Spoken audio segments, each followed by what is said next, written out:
we go. There we go. We're off. Lights out. Half an hour of racing underway.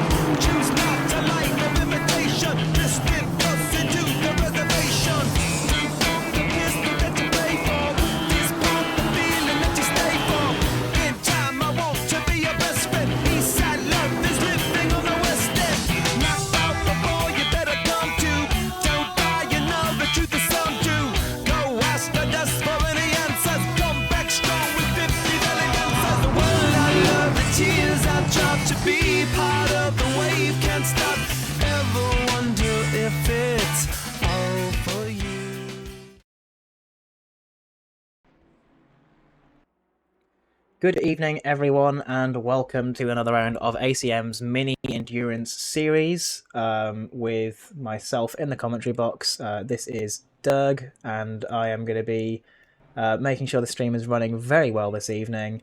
I need to adjust the sound settings, so, and the chat's probably going to be a little bit delayed because I can't actually see it at the moment. So, if things are too loud or too quiet, I'll try and keep on top of things and make sure we're all aware of what's going on. So hopefully you guys can hear me fine, hear the game fine, and yeah, it has been a while since I've done any sort of streaming, but you know, we'll do it live. We'll see what happens. So semi joining me in the commentary box is Lily, one of our resident stewards, who. I think they're mostly going to be doing stewarding, but if I have any questions about incidents and stuff, since they're keeping a much closer eye on that sort of thing, they'll be able to offer more of their insight. But it is basically just me in the comms box tonight. There is no one else, pretty much. You know, it is a bit lonely after having done the 24 hours of Spa, and it's kind of fun coming back after nearly a week. Without doing any commentary, and the first race I do just so happens to be an ACM mini endurance, which is also at Spa. One driver who did do this race, of course, was Harry, who is currently repping the ACM Avocado BMW, which did actually partake in that 24-hour endurance race, which, again, looking back at it, it was probably one of the biggest things I think I've ever done, and I am so grateful to everyone who kind of gave me a chance and just let me be myself. You know, it was fun to do something that I enjoyed so much. You know, on that sort of scale, and to raise so much money for such a good cause. So again, I don't know if anyone who was involved is watching, but if they are, I want to thank you from the bottom of my heart. And right now, we will be watching the qualifying for the ACM 100 minutes of Spa. I need to look back at the event details. So there is going to be one pit stop in this 100-minute race. So we're going to be seeing people pulling in at the pits with about 50 minutes to go. Maybe earlier, maybe later. It will just have to we'll just have to wait and see, pretty much. And if there is anyone whose livery is not here, I promise that is not my fault. I did download everything properly, so just check Awesome Sim Racing when you get the chance. Maybe you haven't uploaded it properly, or maybe just not even at all. We're looking at all the drivers currently who are setting some valid, good laps. And at the moment, Harry Goswell is one of 3 drivers who I can see on a valid lap. Currently on the track, coming into the bus stop chicane. He goes a little bit wide, misses that first apex slightly, has a decent exit onto the pit straight. He's going to be the first driver to set a valid lap time, and that is a 2 minute 17.2, but then Userby immediately outdoes him with a 2 minute 16.8. And Neuwirth also gets into second place, displacing Harry with a 2 minute 17.0. The times are flying in right now. Hanak tucks himself into P5. Dinate in the Mustang has now got himself into first, going exactly 8/10 faster than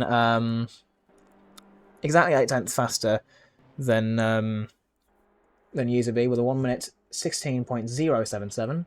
Akola slips into P3 with a 2 minute 16.9. We're seeing a lot of other drivers currently trying to set some valid laps. Ben Gilroy in the Show Me Skins McLaren barely able to make his way past Mark Mass, who might have thought was maybe getting in the way a little bit there. I mean, I don't know. I only just installed this livery, and I cannot help but staring at it.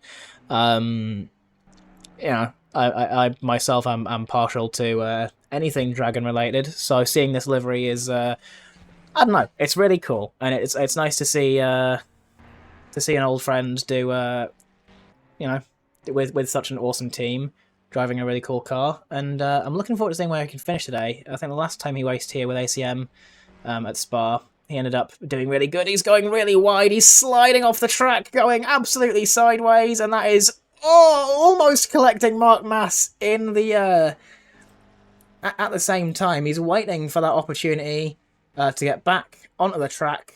He's found a little bit of space. He's only got the 189 car of Hakola behind him, but with enough of a gap, he's been able to find a decent space and rejoin safely. But yeah, you can just tell how hard a lot of these drivers are pushing the car. O'Reilly, another McLaren actually, who's just coming up through that same section that caught out Gilroy earlier through Double Gauche, which is French for double left. I wonder why it's called that. I do need to pull up my track map again so that I seem more knowledgeable than I actually am. But I'm juggling a whole bunch of things at the moment. Trying to keep an eye on the times, stuff like that. Di Catania has slipped themselves into P6. Wilson in the number 69 Mustang, setting a very nice time of a 1:26.0. Neuwirth has improved to a 2:15.3, which I think equals the best times that we were seeing in during the race of the 24 hours of Spa last weekend. O'Reilly has a little flash of the headlights. They might have a little bit of damage on the front of that McLaren, or maybe they just pressed the wrong button. Who knows? As O'Reilly is going across the finish line now and claims a 2 minutes 18.075, putting himself just ahead of Hanak by about 0.2. He's currently 8th place on the grid.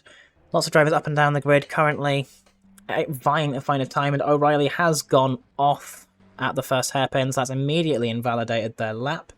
We're going to go quickly on board with Lucas Wilson in the Proton Competition Mustang to cross that finish line. He's got about a 10th in him. He's losing a bit of time across the finish line.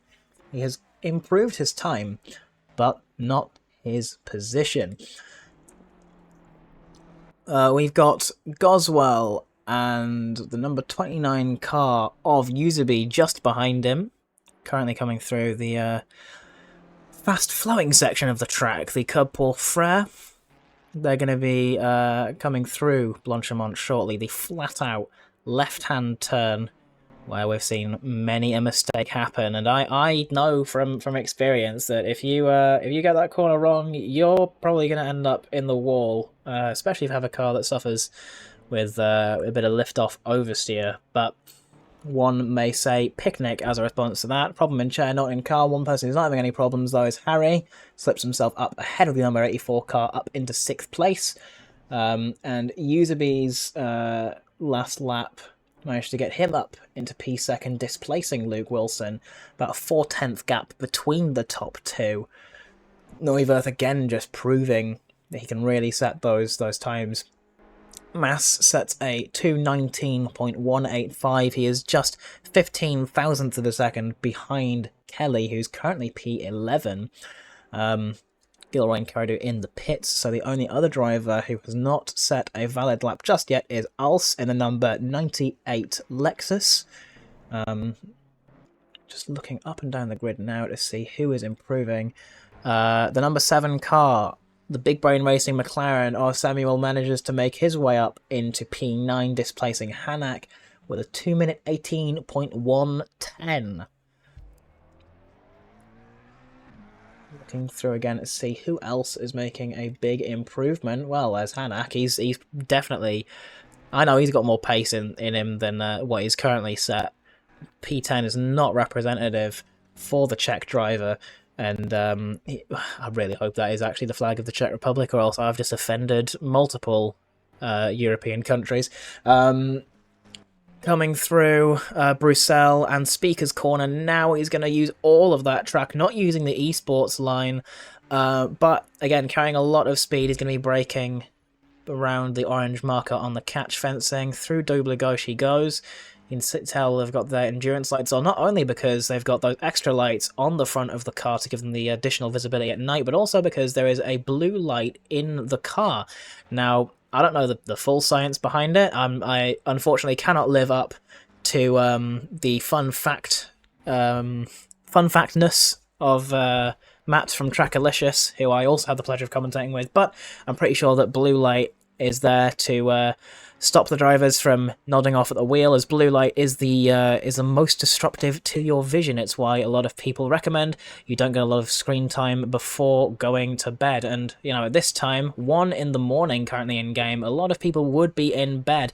But I personally will be staying up to watch all the action that is about to unfold on the track. And at currently 1.9 seconds up in the braking zone of the bus stop on his best time. He's losing a bit of time on the exit, but that's still 1.2 seconds gain. That's throwing him up into 8th position with a 2 minute 17.055.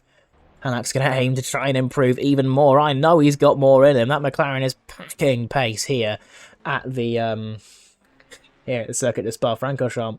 Als has now set a valid lap, but it is a 2 minute 22.8.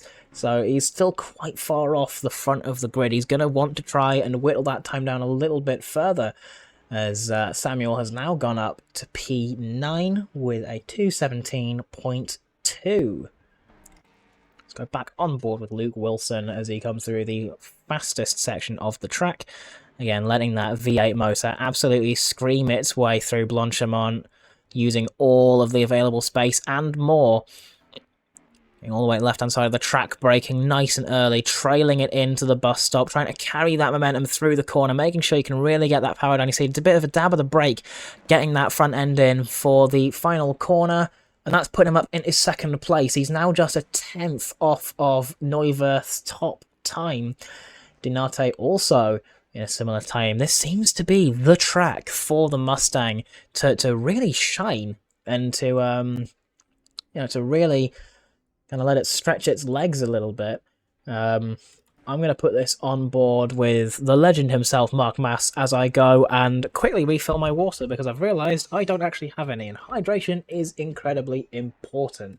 So you may have to excuse me for just a moment, but I'm sure that Mark can provide more than enough entertainment while I quickly take a little break. Excuse me for just a moment.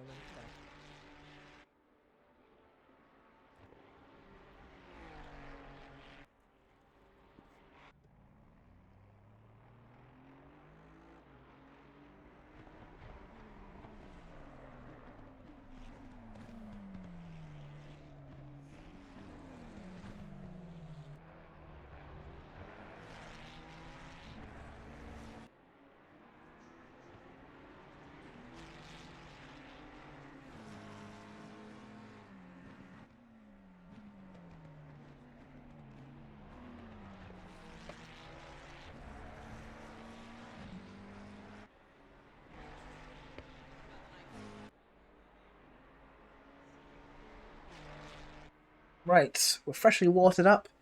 We are still on board with Mass, who has, well, I'll tell you, provided enough entertainment, and that is a big spin through,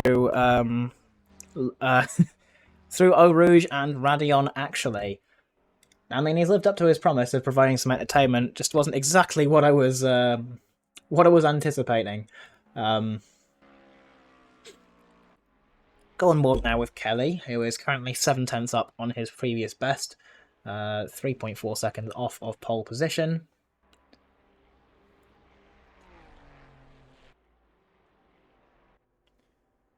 Going through Bruxelles now, and into the bus stop chicane.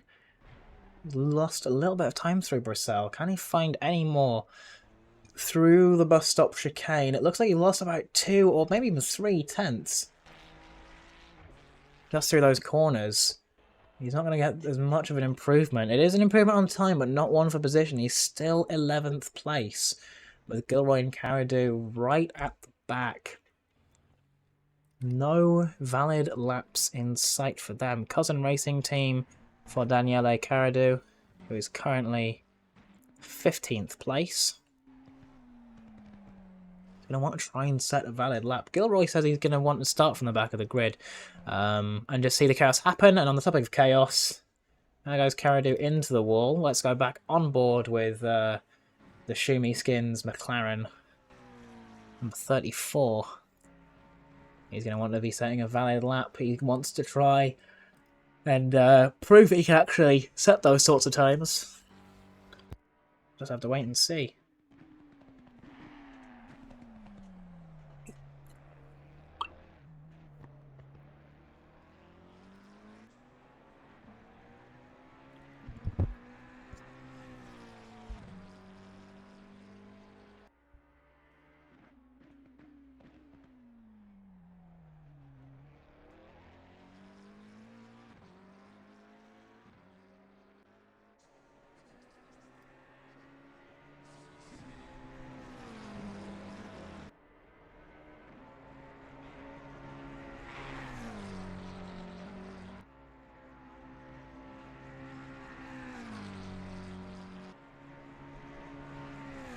I might have figured out what was wrong with the game in terms of actually capturing the audio there. Yeah, so I might be silly.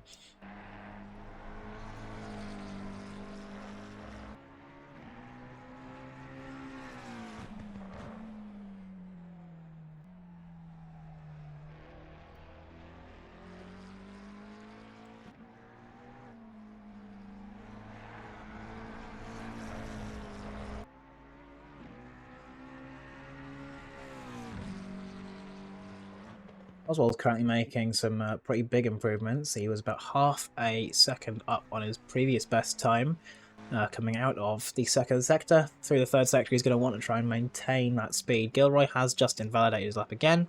We're going to go back on board with Goswell in the ACM Avocado Motorsports BMW, which, again, nice to see Harry in the BMW again. I'm used to only ever seeing him drive the Aston Martin, so seeing him in a different car is it's a nice change of pace.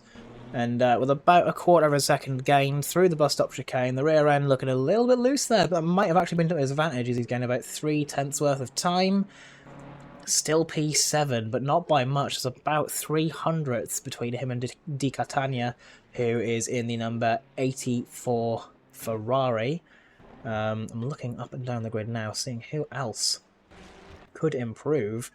Dinate at the moment in the please break T1 team, coming through Blanchimont. Again, I would say it's a very, very strong track for the Mustang. It just seems to have characteristics that big V8 motor seems to absolutely love.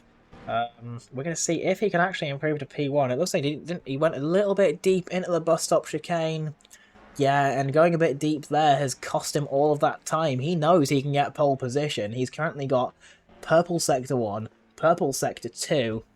All he needs to do is piece together that lap. He's got one more chance at it, as we're now at 45 seconds left in this qualifying session for this 100-minute race around Spa with ACM. Second to last round of mini endurance in this first season of career mode. Technically this is season 0 of career mode even, as we're still ironing out some stuff, but you can always come along and join in on the fun. If you head to acm-racing.com, you can sign up for career mode.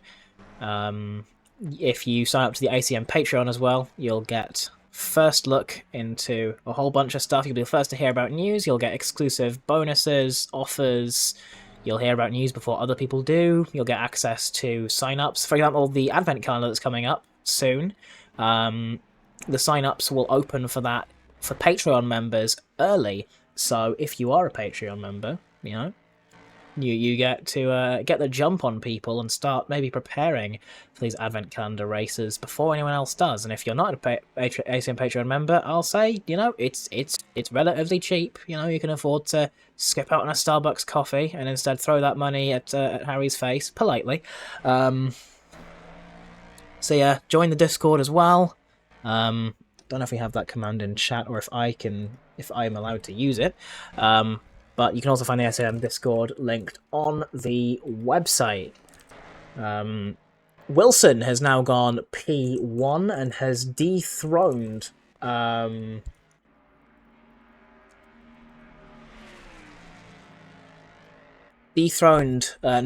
from P1 and has put that Mustang on pole position. Let me actually see if I can run the exclamation mark Discord command. Yeah, there we go. Lovely.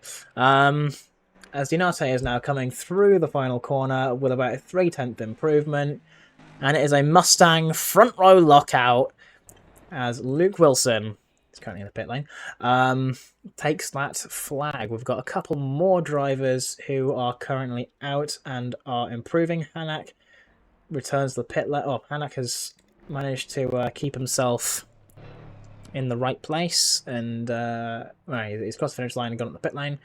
And P7, Alce has made about a 2-second improvement, which is going to improve his time at its position, cementing the Lexus in P13. So it's Wilson from Donate, then Neuwirth in P3, Usaby, Hakola, Goswell, Hanak, Di Catania, Samuel, and O'Reilly, finishing your top 10. P11 goes to Kelly, with Mass following close behind in 3rd, and Alce in P13. 14, 15, and 16 did not set a valid lap time. Whew. Well, I don't know about you, Lily, but I basically have felt like I've had no room to breathe. What do you think we can expect from a race like this? Especially at a circuit like this, track like this, conditions like this. What are you excited to see in this race tonight? Well, I'm hoping we don't have a repeat of the infamous Spa race. I'm not sure many viewers know, but as a race not that long ago that we had quite an eventful Eau Rouge.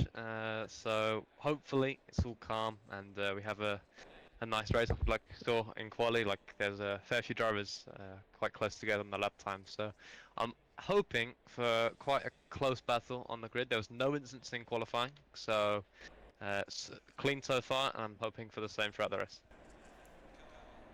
Yeah, indeed. And I'm one thing I'm definitely looking forward to is seeing how far can some of the drivers who haven't qualified climb up the grid. I know Gilroy has chosen to not qualify. Carradue was not able to qualify. I think they just weren't able to get a valid lap in the 20 minutes.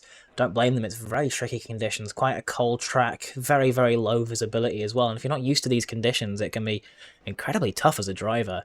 So I'm looking forward to seeing when the drivers on the back of the grid can actually climb up to. A lot of races this length are less about pure pace and are more about just making sure that you can cross that finish line and well, keep the car facing the right way. That's the big thing. What would you say are the chances of seeing an immediate red flag?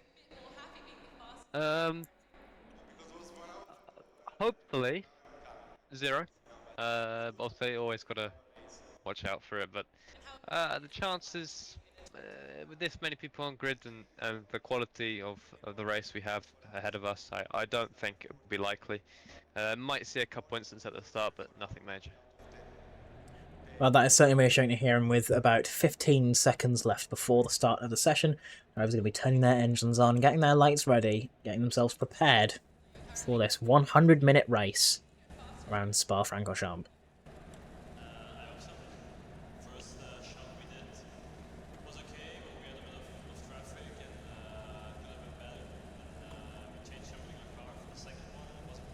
We're now going to start the formation lap.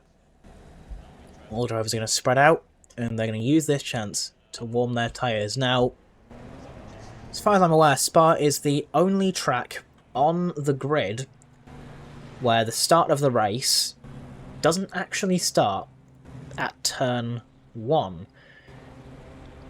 Now, the actual start-finish line, of course, is before the first hairpin, but when the race actually begins, the drivers line up after the hairpin. So turn 1 is actually Eau Rouge. I don't think there are any other tracks in this game that are like that. I'm just trying to rack my brain now to think. I mean, of course, there are other tracks where if you're further down the grid, you're not going to be starting at the first corner. You know, of course, you're thinking Nordschleife, you're thinking Suzuka with bigger grids and a lot of drivers ahead. You know, you could be starting, you know, maybe an entire sector behind the front of the field. But it's the only one where I think the front of the field doesn't actually start before the technical first corner of the track. So it does make things very interesting on a race start, because it's all going to be about reaction time and being incredibly aware through Eau Rouge and Radion actually, just to try and keep your nose clean, stay out of any turn 1 incidents. A lot of the drivers are very likely going to be going side by side through that corner, and I mean, I'd say there's barely enough room for one car to go through, let alone 2, so if you're going to go side by side with a driver, especially through corners as fast as Eau Rouge and Radion, you've got to have complete and utter trust, not only in the other driver, but also in yourself, and to have that confidence that you can successfully keep that car going, and you know exactly what you're in control of. You know, you want to be in control of that car 100% of the time. Even when it might look like you're not, when you look like the car's sliding, you still want to have that level of control.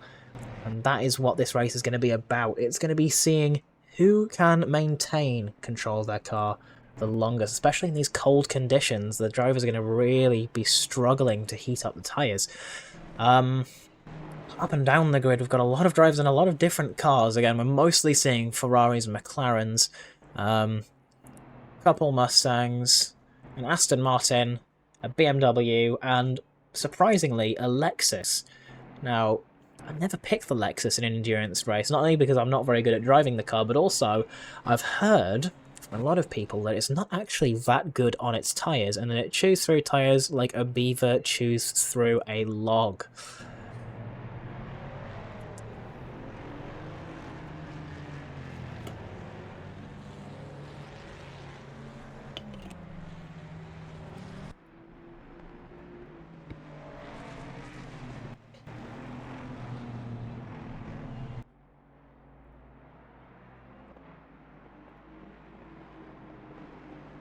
Quickly change a couple settings around. You'll have to... Actually, yeah, we'll do that. Okay. I have to experiment with a couple of settings, because again, I'm doing all of this basically on the fly. So I have no idea what I'm doing in terms of the stream volume. I hope that this is okay.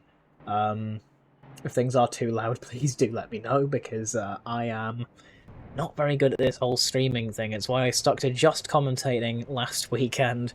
I don't think I can actually handle running the stream myself.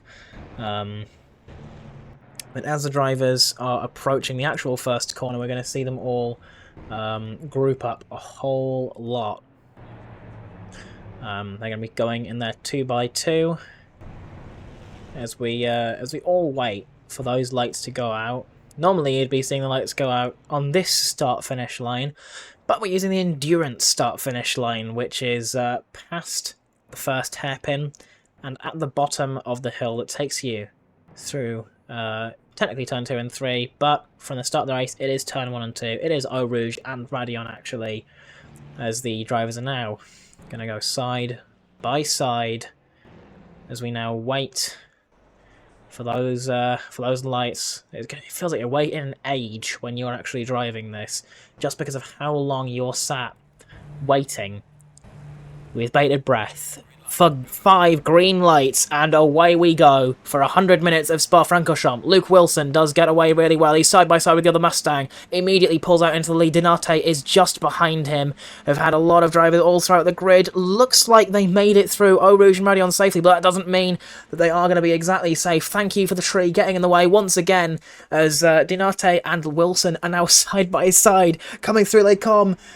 Dinate goes through. Neuwirth also goes through. He's side by side now with the number 69 Mustang. Following Dinate through, using the slipstream through Eau Rouge Radion and down the Kemmel Straight, and now Wilson's found himself down by 2 positions in just about a sector worth of track, with Neuwirth and Dinate both passing him. That O'Reilly has fallen down a whole bunch of positions. Hanak, Mass and Gilroy have now gotten past the number 59 McLaren. Gilroy has made a massive jump all the way up to P11 just off of the start, and he's also going to be looking for a move up the inside of Mark Mass here through Double Gauche, coming into Piff Paff, and yeah, no, he's got the corner, he's got it done just before Piff Paff even. Number 34 McLaren is already up into the top 10, and it's not even been a minute and a half yet. All the drivers, again, are very, very close to each other. We're going to keep our eye on that battle for the lead. Maybe not anymore, because Donati is absolutely pulled away from Neuwirth and the rest of the pack. There's already a second gap that has been built between the number 3 and the number 63 car. O'Reilly is now battling with Mark Mass through Blanchimont. They go. Mass tries to hold it around the outside. He backs out ultimately. O'Reilly has made that move. Mass is now going to be getting a lot of stuff with Kelly.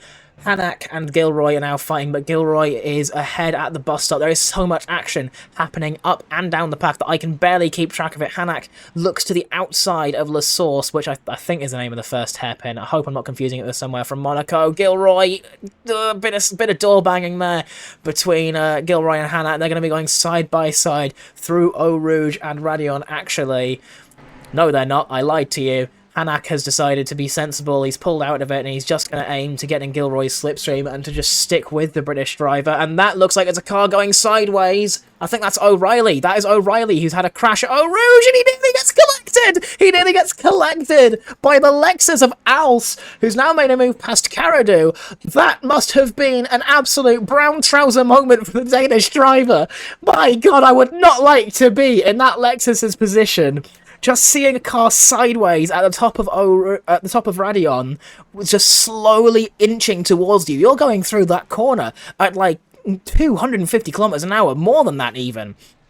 Well, probably not more than that, but you're going through it very quickly. You've got very little time to react. Als has done very well to kind of keep it calm through there. From the body language of that car, I could see he was a little bit shaken up by that. And you know what? I would not blame him. He's now going to get Mark Mass right up him, as Samuel lets past Gilroy.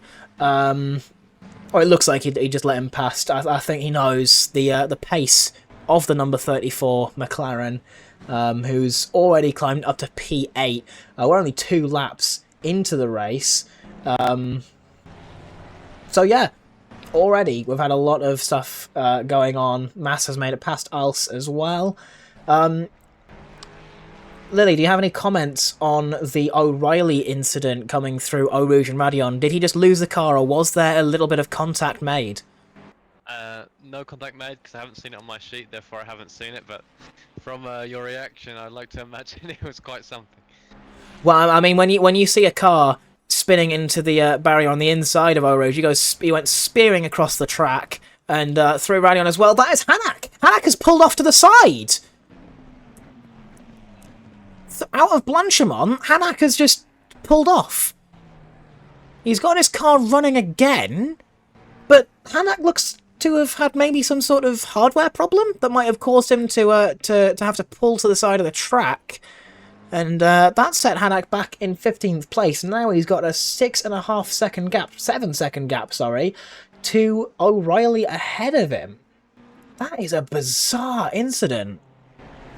don't know what happened there. I'm assuming it was some sort of hardware problem. I've had hardware problems curse a lot of my races before, so I would not be surprised if it was something along those lines. Neuwirth currently with the fastest lap of the race at 2 minutes 16.1. There's a bit of a battle going on between Gilroy and Hakola, and there is contact there!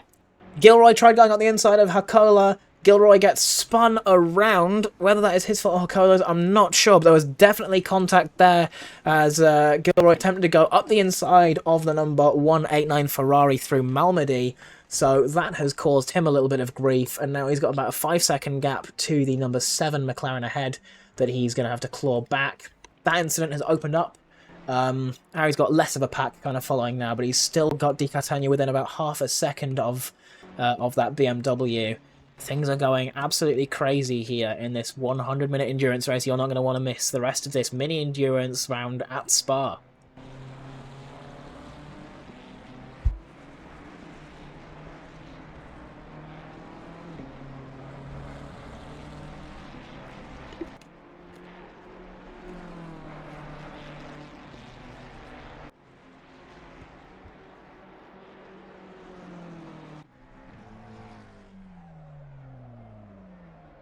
Now it looks like Hanak just keeps having these issues. It looks like he's spun, and he's just returned to the pits. I think he had just had a bit of a hardware issue earlier, and that might have just thrown him off for the rest of the race. And I think that is Hanak out for now.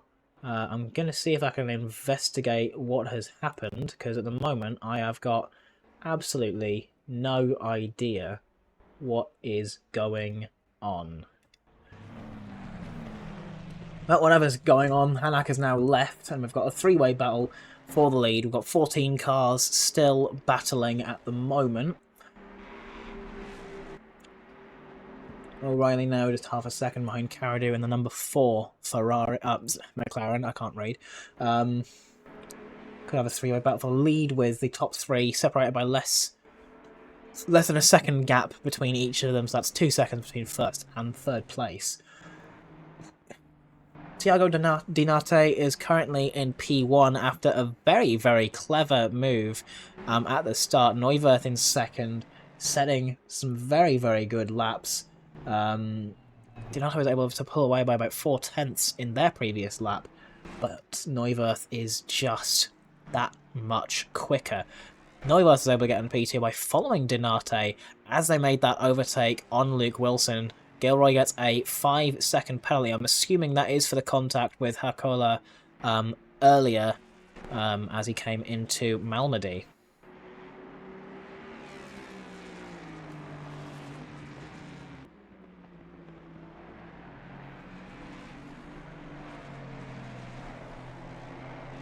As the gaps at the front start to open up, there's one gap that is maintaining relatively consistent, about half a second between the number 8 ACM Avocado Motorsports BMW and Di Catania's number 84 Ferrari 296, whose livery I seem to not have downloaded, or they're just not running one. To be honest, I can't tell. Either way, I feel kind of bad. But that's just me. That's just me feeling bad. Not being able to showcase some of the amazing livery designers who, you know, make some really cool liveries, like the one that that Harry's using right now. I promise he's not paying me extra to say it, although if he wants to, then, you know, I certainly won't stop him.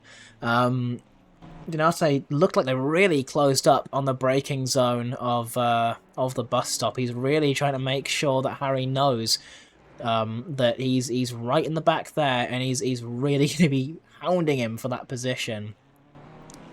One place where that BMW is probably going to pull a bit of a gap is through Eau Rouge and Radion and onto the Kemmel Straight, because that BMW does have much better straight line speed than the Ferrari.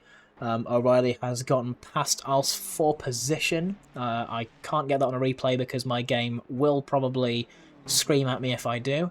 But that Ferrari does not have the top speed it needs. I think the only reason he's really closing that gap is probably because the 296 got a bit of a better run. Harry goes a little bit wide through the com. He's you know, rejoining the track nice and safely, but he did cut a significant portion of that corner by going quite wide. The gap has stayed roughly the same between himself and Di Catania, but the number 84 Ferrari is going to be trying to hound Harry to be like, oh, you get a move on. Oh, there's a little bit of oversteer coming out on the exit of Bruxelles. Harry might be starting to feel the pressure of that number 84 Ferrari, who's really piling it on him. Through Double Gauche they go. He's being followed by two different Ferraris. He washes a little bit wide in the middle of the corner. He's got Di Catania just about 2/10 behind him, and Hakola about 8/10 behind him. Well, yeah, so the gap between Goswell and Hakola is about 8/10.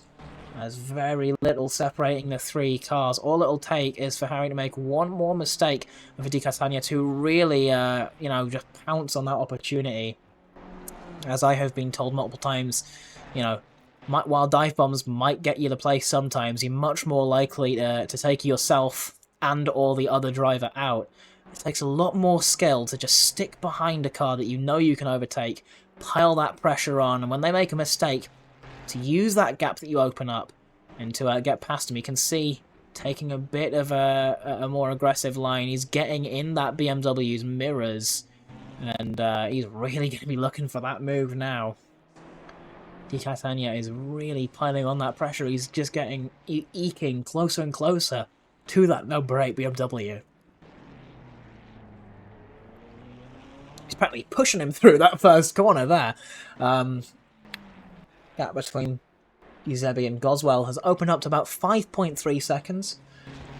Gilroy is again having a little bit of a fight with Samuel. We're going to go back and see if we can get that, but I'm pretty sure that was just the number 7 letting him through, knowing the pace that he has.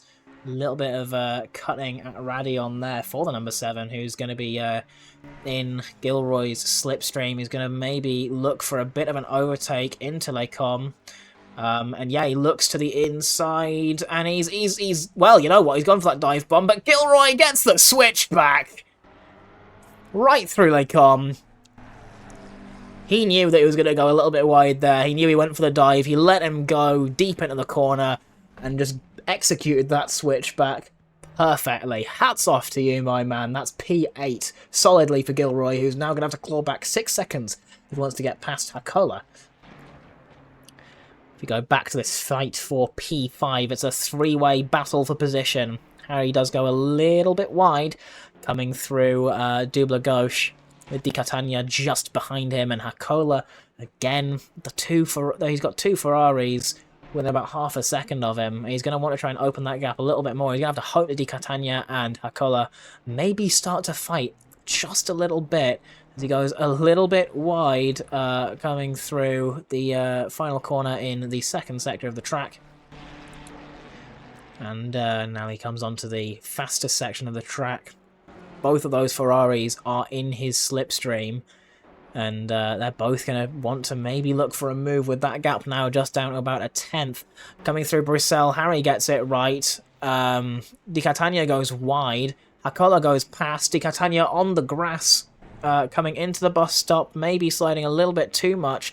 That might open up the gap a little bit as Hakola now in P6, overtaking Di Catania. And yeah, that gap behind Goswell has opened up to about 7/10. So again, it's not exactly like Harry can relax yet, but he has ever so slightly more breathing room between himself and the car behind. Again, we're seeing a similar thing happening up front, where that those gaps are very quickly coming down. Tiago De Norte and the number 3 Mustang is currently being hounded by Neuwirth in the Aston Martin just behind him, and please tell me if I'm pronouncing any of these surnames wrong. I try. Sometimes I don't do very well, so please correct me if I do say anything wrong. I don't try to be. But hey, if I am, I apologise, and I am aiming to do better. I'm going to quickly check the chat one more time, see if anyone said anything. Nope. Okay. Okay. And yeah, Neuwirth is right behind Dinate, practically pushing him through those corners. But with how solid and consistent those two drivers at the front are, There's no guarantee that any move's going to be made just yet. Neuwirth is going to have to really pile on that pressure if he wants Dinarte to make any sort of a mistake. The Brazilian is really pushing quite hard to make sure he can keep that Mustang ahead. He is setting consistently decent laps. Again, Neuwirth setting a 2:16.4. Wilson's last lap with a 2:16.1. So both Neuwirth and Wilson are gaining time on Dinarte in that last lap. Gonna have to hope that they can keep maintaining that time through the through this next lap. And I apologise for constantly yawning. I am exceptionally tired, but you know what? We're doing it live. If I wasn't going to race, I knew I was going to commentate. So let's just keep on rolling. Let's just see where this lands us. That little fight earlier has closed that gap between P7 and P8 down even further. Now about 4 seconds between them. As Goswell is now coming into the first corner. He's got Hakola on his outside. Hakola's maybe going to look for a bit of a switchback. Bit of a contact mid-corner there. Don't think that could be a penalty. I'd assume that would just be a racing incident. No harm, no foul, I say, but I'm not a steward. Through Eau Rouge and Radion, actually, we go. And Harry, again, not shaken in the slightest by that slight contact at La Source. Hakola now has Di Catania just behind him in the number 84 Ferrari. He's moving the inside, back to his racing line. You know, you can make one defensive move, then it's back to the line. And that's as much as you can do. He did just that, and he's putting up really good defensive work from the number 84 Ferrari just behind him.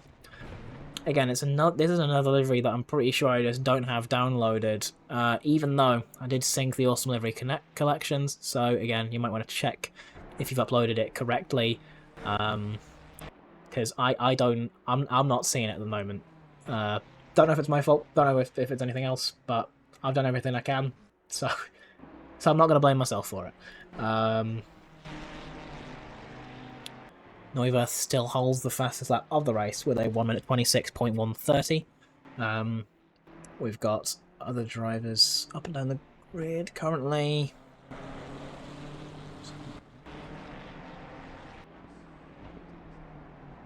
Gap between Giuseppe and Goswell has opened up to over 8 seconds. Just in a matter of a few laps. And the distance between the drivers in first and the driver who's currently in last, Caradu, about a sector and a half. So in just about a 20-minute window, there's already been about half a lap worth of time between Dinarte and Caradu. With Hakola now approaching the back of Goswell. Again, we're still having this three-way fight for P5. As Harry is starting to pull away from them ever so slight on the last lap. About a 3/10 improvement over the Flying Finn and the number 189. He's going to want to try and get a move made on him sooner rather than later. But again, maybe not. It is an endurance race, technically speaking. Mini-endurance race. So just sticking it out will probably get you more results than just immediately going for the move whenever you can.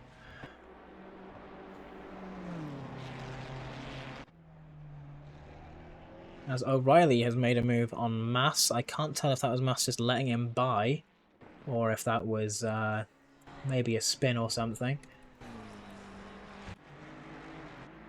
But Dinarte now has Neuwirth in the Aston Martin, practically pushing him through Speaker's Corner. Through Dieblagosh they're going to go now.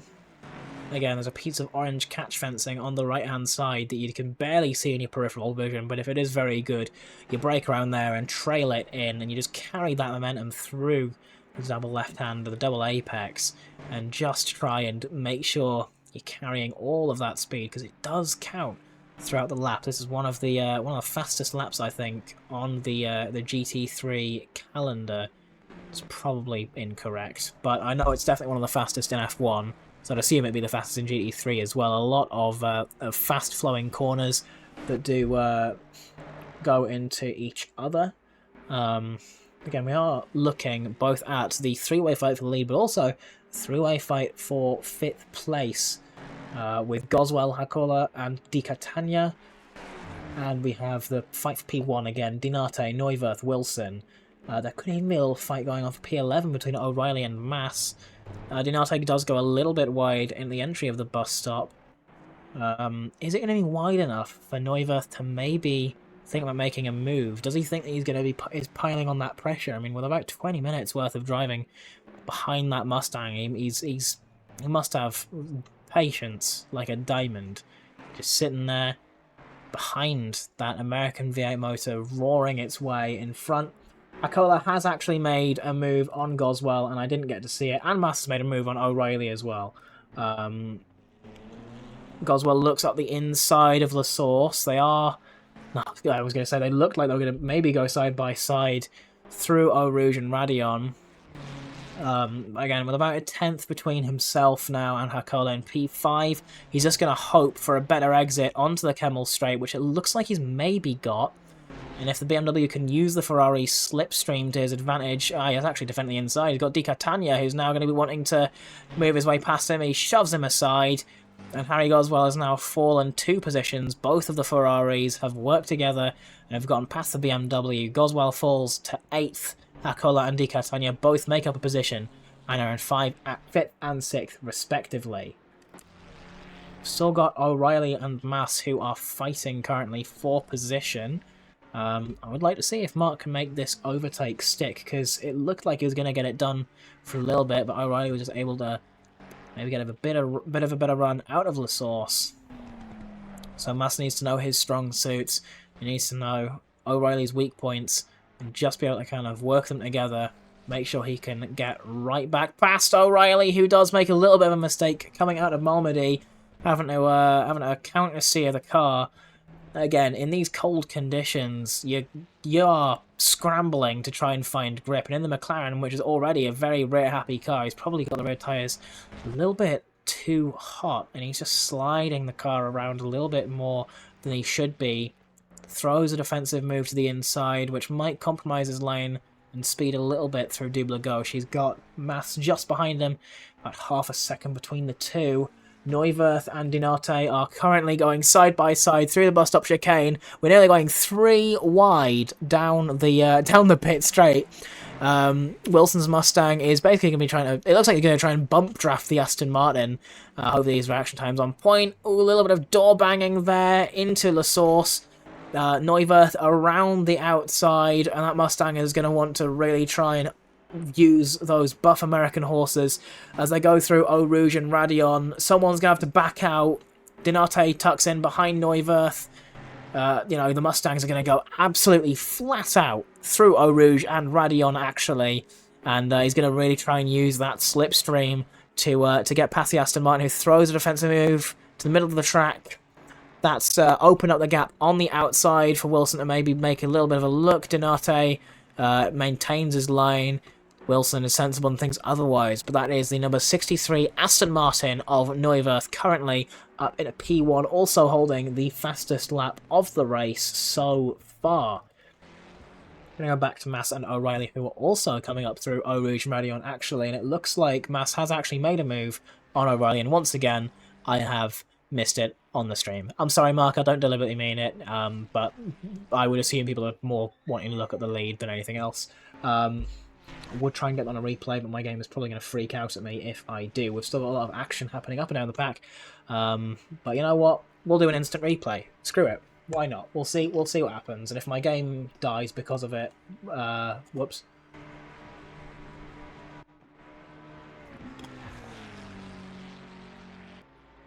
Actually, looks like he got it done way before I thought he did, and O'Reilly is just behind him now. How do I actually cancel the replay? Don't think I can.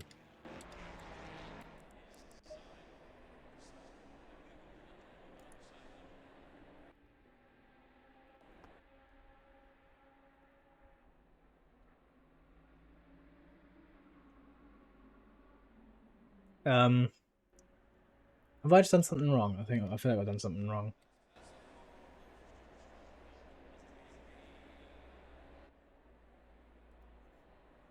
hold on.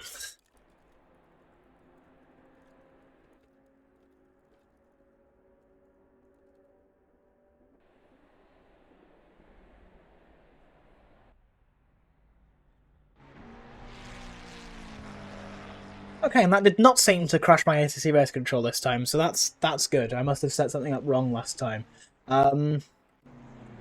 Goswell now has Gilroy right on his back, and he's going to be thinking, is it going to be worth actually fighting this? Gilroy does have a 5-second penalty, so if Harry can just stay within 5 seconds of Gilroy, he'll be able to claw that. He'll be able to get that position back just from penalties alone.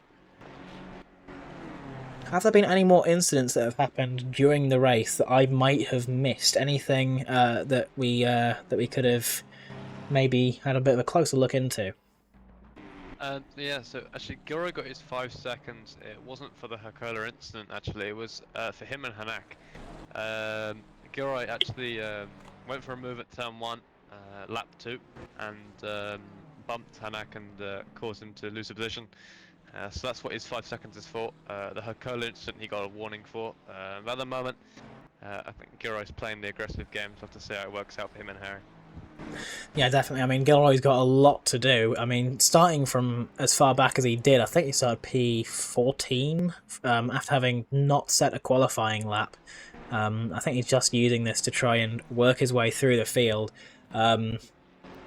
My advice to him would be, you don't have to be a mega aggressive driver as long as you are just piling the pressure on and you've got that kind of discipline to stay behind someone and to give them that pressure. Being aggressive doesn't always pay off. That's how you end up with penalties and getting contact and potential damage to your car, potentially ruining your own race. I would know. I've been in this position before. It's just that I'm considerably slower than Gilroy, so it's not as impressive when I make these sorts of mistakes. But yeah, my general advice is, especially in an endurance race, you do not need to be as aggressive as Gilroy is driving. I mean, he's absolutely driving it to. I mean, the only expressions I can come up with are probably not so safe for stream. No, there we go. He's driving it like a man possessed. There we go. Why did it take me so long to come up with that line? Gilroy is still just about 4/10 behind Goswell, who is again performing very well in the BMW. I say that he did lose a couple of positions earlier, but I feel like that was mostly just Hakola and Di Catania playing it very, very smart. I'm going to quickly look at Donate and Wilson because I think there could be a move happening here. Are my Spidey sensors correct? No, but Wilson is very closely following the number 3 Mustang to try and get... Oh, maybe I'm assuming they're going to try and work together to catch back up to the Aston Martin in P1, who is currently making that gap grow even larger through every single turn. About a second, so there is a little bit of breathing room for Neuwirth, but that could quickly shrink if Donate can get a bit of a shuffle on. And the driver who's getting his shuffle on is Gilroy. Again, 3/10 the gap between him and Goswell, who does have a little bit of an oversteering moment on the exit of Bruxelles through Speaker's corner, and he has Gilroy right behind him, giving him all of that pressure. He really does not need that pressure right now. I mean, Gilroy's climbed up very far in just half an hour of this race, and there's still 70 minutes left to go. Gilroy is looking set to have a really strong finishing position, but he is going to have to crawl quite high up the grid and then gain an extra 5 seconds so that he isn't impacted by that penalty. And he's certainly not going to want to get any more penalties, that's for sure.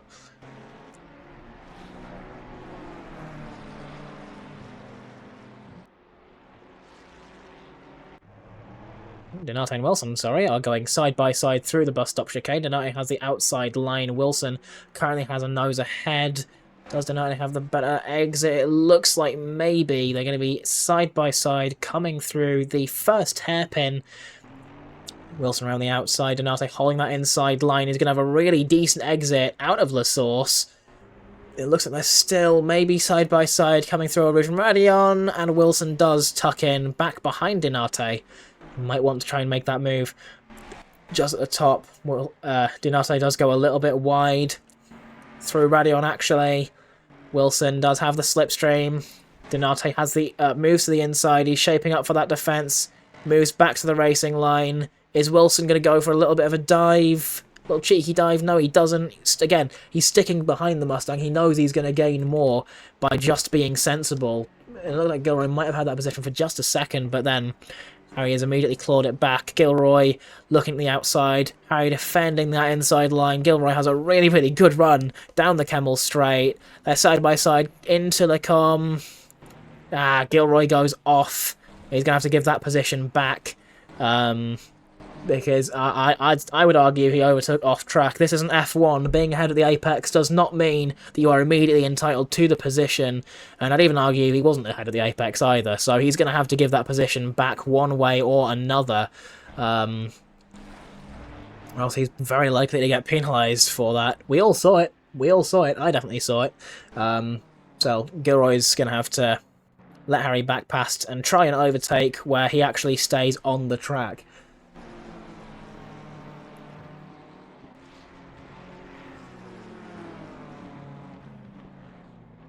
Now, Lily, does the game normally handle overtakes that are done off track, or is that something that stewards from outside of the in-game ones have to hand out?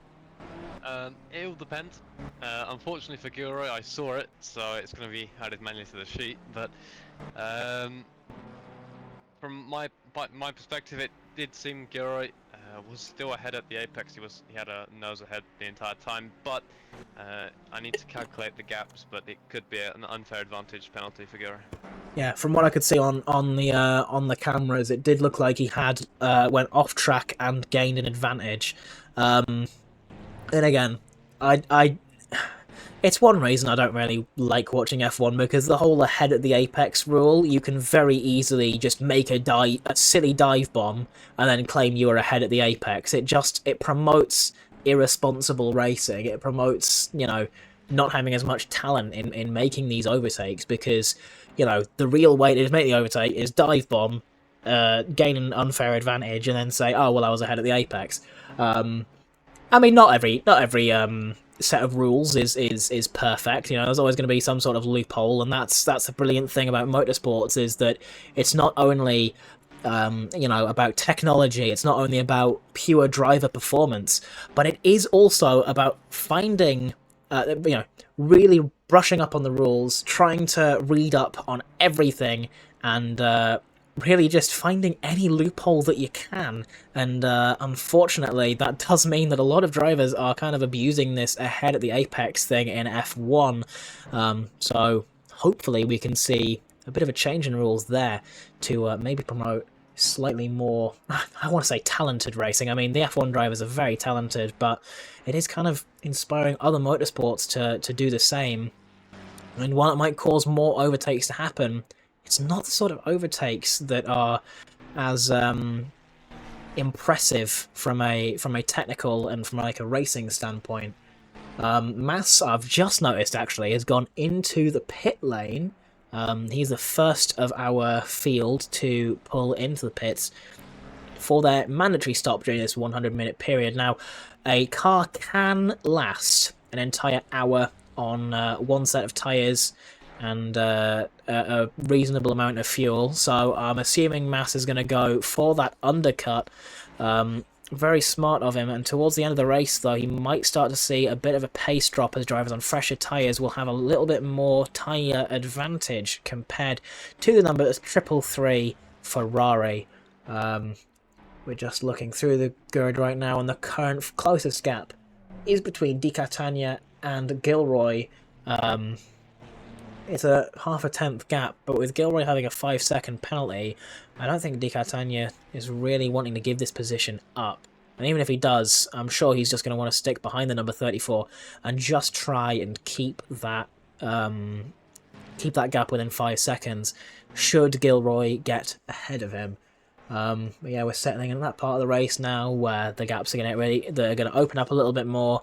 This is what I like to call the boring part of the race. It's not the start, it's not the end. This is the part where kind of everything's just a little bit meh.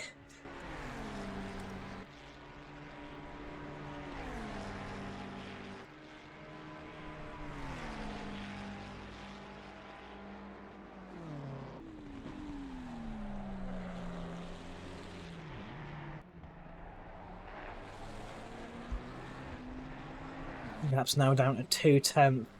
Di Catania has Gilroy right on his rear, who is giving him a little bit of a flash. I will die on the hill of flashing is a genuine racing tactic, and you cannot convince me otherwise. Again, that gap is very close, and just flashing is telling Di Catania, hey, I'm behind you, I'm going to be looking for a move soon. Gilroy is kind of taking this aggressive driving stance, which, while I do appreciate, I don't think that aggression can get you anywhere. I mean, I say that, look at Max Verstappen. That's all I'm going to say. Through Piff Path they go. Di Catania is keeping that car ahead, but he's very well aware of that McLaren right behind him.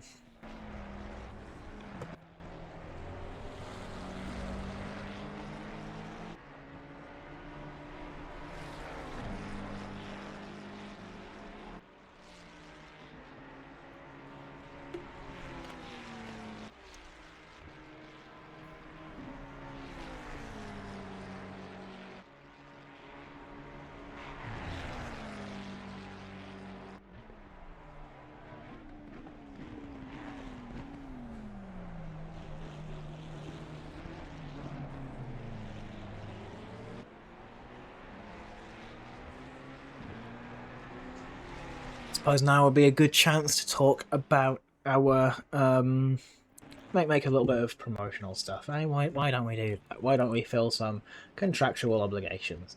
First things first. This is all part of ACM's brand new career mode, and you can access all of that through the ACM Racing website, acm-racing.com, which I think we have linked somewhere. I don't know. We have a very active community of people who race like this. Di Catania and Gilroy going side by side at the moment, interrupting my speech. Gilroy to the outside of Les Combes. Di Catania does not really leave that space. Gilroy's going to have to rejoin behind him, and so he does, but he is going to look for a move through Malmedy, potentially up the inside of Bruxelles. Di Catania forces him to the inside. An aggressive attack is met by an aggressive defence. And Di Catania is just not letting Gilroy pass. He's driving like he is a brick wall. He's making that Ferrari as wide as possible, using all of that track, making sure that McLaren sticks right behind him. Tell you what, I'm going to wait on my on the sponsor segment until this scrap has seen its end. Was just a tenth of a gap between Di Catania and Gilroy. We're going to be seeing the two going very, very close to each other through this second sector of the track. Gilroy's looking for any gap that he can get, and Di Catania is making sure he can just really block those gaps as much as possible. He's going to be defending that position as much as he can. He knows that even though Gilroy's got a 5-second penalty, he's seen that pace. He's seen just how quick that McLaren could be. He's going to be looking to keep him behind. He knows that if he gets in front of him, that 5 seconds is going to open itself up quite dramatically. Technically speaking, I mean, Harry still has P7, the number 8 BMW, still within 5 seconds of Gilroy's McLaren. So really, he hasn't gained a position at all since his earlier scrap with Goswell, which he might get penalised for. Again, we're still waiting to see. These decisions do take time, of course. You know, we're not working with robots here. Di Catania has opened up that gap a little bit. I mean, the two do have very, very similar lap times, only about 300ths in terms of their last laps between the two. Although Gilroy's best lap is about 8/10ths quicker. So, again, we are dealing with a very, very quick driver here. But if the quick driver can't negotiate someone who's defending from him, well, it looks like he's going to have to negotiate him now. Di Catania also with a 5-second penalty. This will equalise the playing field as Gilroy to the outside. Di Catania defends the inside. Again, not really leaving Gilroy that room, but it is very, very well defended from Di Catania, who's picked up that 5-second penalty. I'm not quite sure what that penalty was for. Lily, would you care for your insight? Yeah, so basically, obviously Catania had 2 counts of basically not leaving enough space for Gilroy, and obviously both on different laps, and it is automatically an increased penalty. So it would have been a warning, but obviously if it happens again, it gets increased. So in this case, it's going to be 5 seconds for pretty much the same incident over 2 laps. Fair enough. And again, aggressive attack meets aggressive defense, and both are met with penalties. I believe we can all learn a life lesson from this, folks, but this has equalised the battle as they're both on a 5-second penalty. This is really good for Goswell, who's now got P6 out of technicality. If he can just maintain this gap between himself and Di Catania, he's going to gain 2 positions just from being within their penalty window. Mass currently in 13th place after having pitted about 90 seconds between himself and the next car along of Alce in the number 98 Lexus. Got a lot of drivers throughout the grid, all kind of spread apart. Let's see where Mass is. He's coming into the fast-flowing section of the track, and Gilroy dives into the pit lane. That's Gilroy serving a bit of an early pit stop. He might even be serving that 5-second penalty in the pit lane. I'm not sure if he will, but I mean, hey, it's an option. And Goswell stays out of the pit lane. We're looking now to see if any other drivers are going to be pulling into the pits.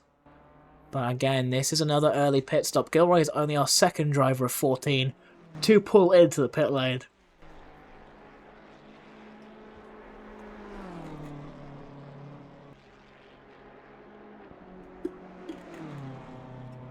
This is the longest pit lane in ACC, because you have to go through the Grand Prix pit lane, and then you have to go through the endurance pit lane as well, which is where all of the pit boxes are. Okay, right. Whew, now I actually have a chance to breathe. O'Reilly comes in the pit lane now, and we're going to now fulfill our contractual obligations. ACM is a fantastic racing community. I've been racing here for a very long time, and if you want to get involved in career mode, go to acm-racing.com and join career mode. We've even got the Advent Calendar event coming up soon, starting on the 1st of December. 25 races over 25 days. On the first day of Christmas, my true love gave to me a race from ACM and Big Brain Racing, who are partnering to bring you 25 days of action. And at 10 o'clock GMT each day, you will figure out what the race for that day is. Yes, all the SimGrid links are live. No, you're not going to learn anything from them because they have been deliberately left blank. So we're going to have to alter them when the time comes. And potentially your gift this Christmas could be some brilliant racing from ACM and our wonderful partners over at Big Brain Racing. So come join the Discord as well, which you can also do through the ACM website. It's all linked there. If you need to find anything, that's acm-racing.com. Big shout out to our main sponsor as well, Uplay, who are a primary destination for finding some of the greatest deals. And with Black Friday coming up, you're likely to see those deals drop even more. So if you want to get into sim racing but don't know where to start, perhaps you don't know what game you should get. Perhaps you want to get Assetto Corsa Competizione, R-Factor 2. You can get all of those on Uplay for a discount. I'm going to see if I can put the Uplay link in the chat. I can't actually see who just subscribed, but we just had a new sub, so thank you to whoever subscribed. I have no way of tracking who was subbed, so sorry I cannot thank you personally. Thank you for the subscription. You can subscribe if you have Prime, if you have Amazon Prime. You get a free Twitch sub, and you can throw that over to any of your favourite Twitch streamers. So, I mean, you could throw it over here if you want. Throw it at us here in ACM. It helps support us. We greatly appreciate all of your support watching the stream. And we also greatly appreciate the support of Uplay, our primary sponsor. Head to the link that you can find in the chat right now to get fantastic deals off of sim racing titles and really in any game that you like. You know, they're going to have a lot more deals coming up this Black Friday, so don't miss out. Get those deals while you still have the chance. is there anything that I am forgetting in terms of stuff I need to talk about? Hopefully I've got the right sponsors up on the OBS, or else I'm going to really embarrass myself.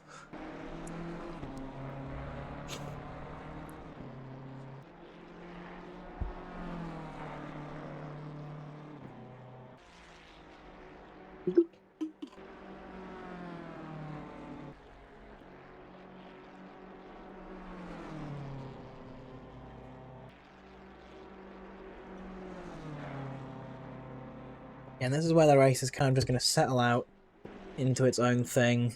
Some of the drivers have served their pit stops, some of the drivers haven't.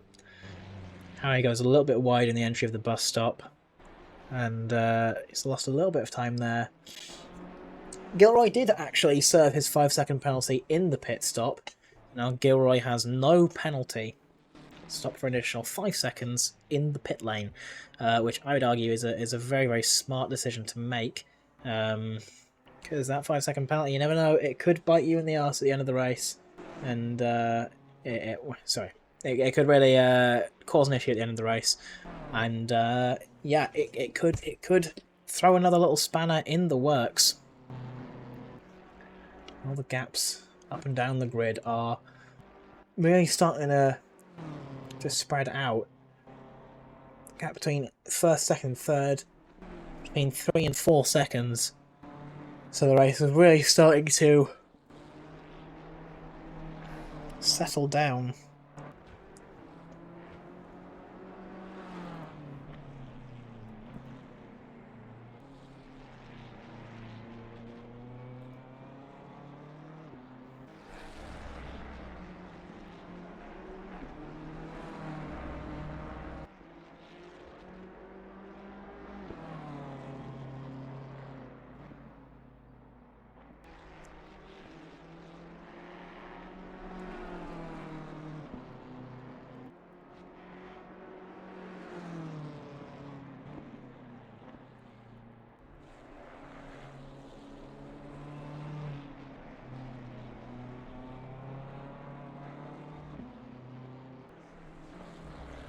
Kelly has now come in for their pit stop.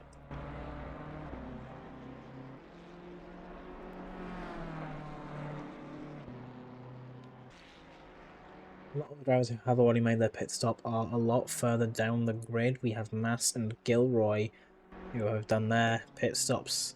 Kelly, who's just come in now, again is going to fall down the grid, but very quickly will make their way back up the grid as they continue on.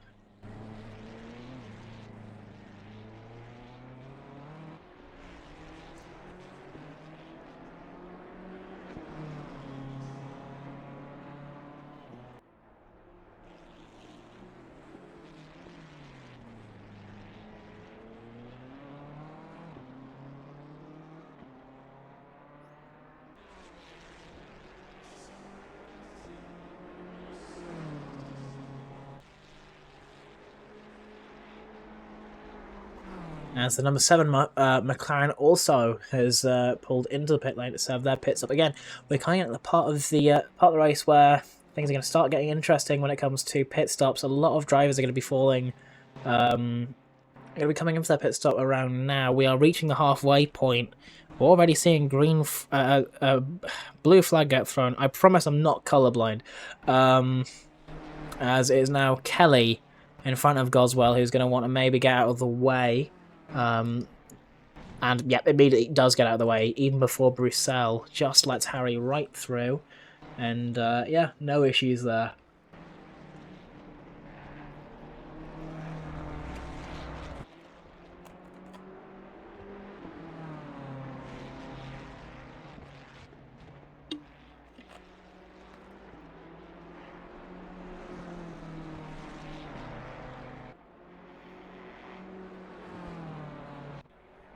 We've got Daniel Als and Gilroy, who are maybe going to be battling a little bit now. Not sure how much of a battle Als wants to put up to Gilroy. I think he's seen his pace. He does deliberately go a little bit wide at the source, opens up that corner, and yeah, waves Gilroy right on through. Neuwirth is now in the pit lane. This has given Dinarte and Wilson a position, and a lot of other drivers are also going to be getting a position from that. But they're very quickly going to see themselves all sorted out as they come into the pit lane. Neuwirth's basically pitting exactly on the 50-minute mark. We've got about halfway left to go of the race as Samuel is now going to be coming out of the pit lane. We might see a yellow flag on the map, but that's just because he is a slower moving car within that section of the track. He is going to be rejoining just behind the number 3 car of Dinate. Di Cantagna is also in the pit lane, serving their penalty. Harry's got Kelly just about half a second behind him, probably going to be following that BMW in the slipstream. As Neuwirth is now only just stopping in their pit box, I think, with how long the pit lane is. It feels like it lasts forever and a day, as Neuwirth is now down into P6. Gilroy is going to have to hope that Di Catania has a bit of a bad stop, and coming into the start of the endurance pit lane now. Gilroy is going to have to really hope that this is a poor stop from Catania, who is currently just trying to find where their pit box is at. The track is at an optimum grip level, but it is still very, very cold. They pull in just in front of where Neuwirth was, who's now coming out of the pit lane. Di Catania does have to reverse into their pit box. And that is indeed a bad stop for Di Catania, and that is going to give the position to Gilroy probably, as Di Catania also seems to be serving their 5-second penalty in the pit lane.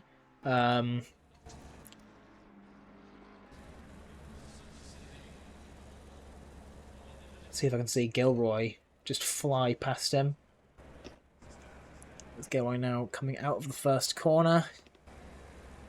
Di Catania is still in the pit lane, and if you look on the left-hand side of your screen now,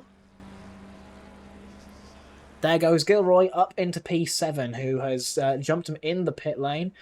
Als is now in the pit as well, giving Samuel that P9 again. That Mustang is now flying right by, lapping him, as Di Catania is now coming out of the pit lane. Dinate is now past. Usually pulls into the pit lane. Hakola currently P3.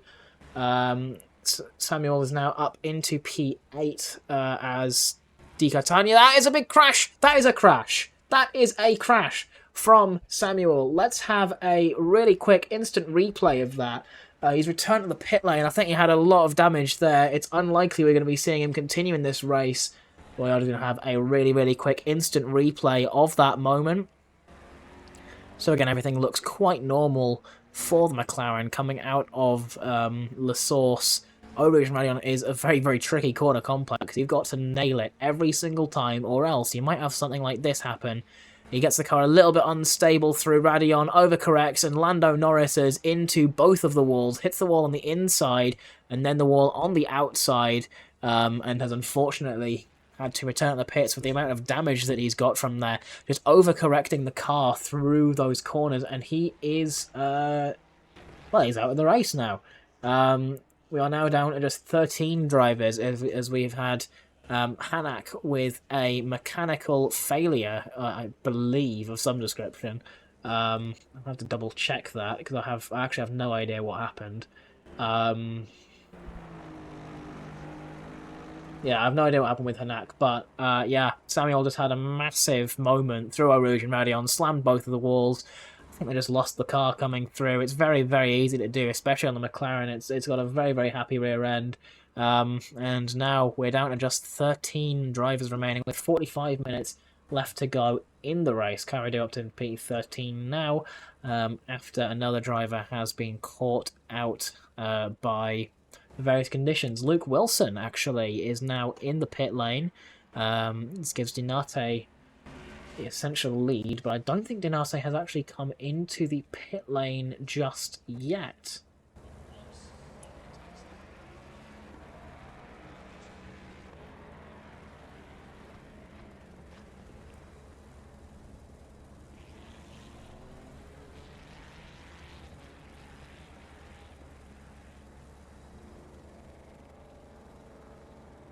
again, going through this pit lane feels like it takes forever and a day, because you've got to go through the endurance pit lane, and then you've got to go through the GP pit lane, then you've got to go where the GP pit exit normally is, and it takes you out onto Erosion Radion, and you still enter the endurance pit lane. Again, it is just so long, and if you're serving a drive-through penalty here, well, you're gonna have to hope you don't serve a drive-through penalty, because it is the longest pit lane in ACC. With how, I mean, you're going through 2 different pit lanes pretty much to get to the right one for you. Hakola is also in the pit lane. Neuwirth is going to be looking to try and gain a lot of places back. And he technically still has the lead of the race. He's going to hope for He's going to hope he's had a smoother pit stop than the other drivers. Hakola in the pit lane now behind Wilson. I think that's Mark Mass now unlapping himself, going through Erosion Radion. Goswell still yet to pit. Neuwirth, 6 seconds. He's behind Luke Wilson, who's going to have to hope he can come out of the pit lane nice and smooth, but with the amount of speed that Neuwirth is going to be carrying through Erosion Radion, yeah, I mean, every day of the week, that was Neuwirth, but I was slightly worried he might have another moment. Neuwirth looks just completely in control of that Aston Martin. It's a much more predictable car to handle, and that gap again has stayed around 3.4 seconds. As we have actually had a driver swap for the number 69 car. It is now, it's gone from Luke to Ben, with McConnell now driving the number 69 Ford Mustang. From Wilson to McConnell. And I think there's more. I don't know how many other drivers are doing a driver swap during this race. I think Harry will be doing a driver swap in the ACM BMW. Sorry. Don't know about any other drivers. What would you say is the benefit of doing a driver swap compared to just doing the entire 100-minute solo?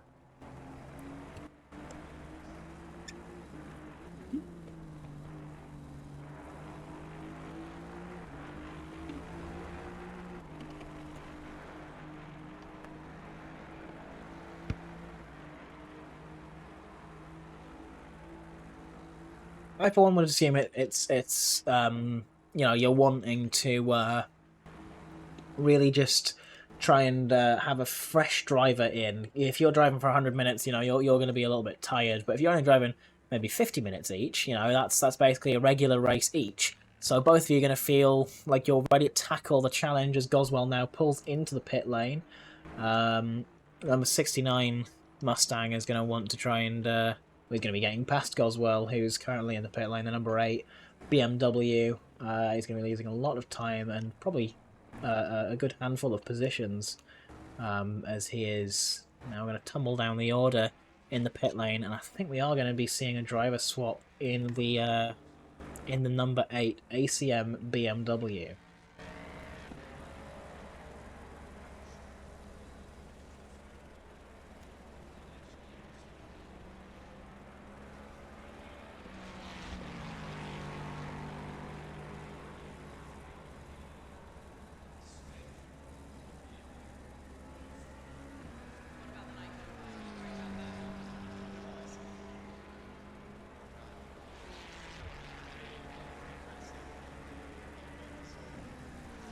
We are again in that kind of odd part of the race as Dinate is now in the pit lane with about an 80-second gap between himself and Neuwirth. He's just going to have to hope that the length of the pit lane doesn't count him out, as Robin Taylor is now driving the number 8. So Goswell out, Taylor in to the number 8 BMW, who's now dropped himself down into P7 as... getting that position back from Di Catania, serving their 5-second penalty in the pit lane, as well as having a bit of an awkward stop earlier, having to reverse into their pit box. They've got about a 10-second gap to claw back if they want to try and finish any higher than 7th place.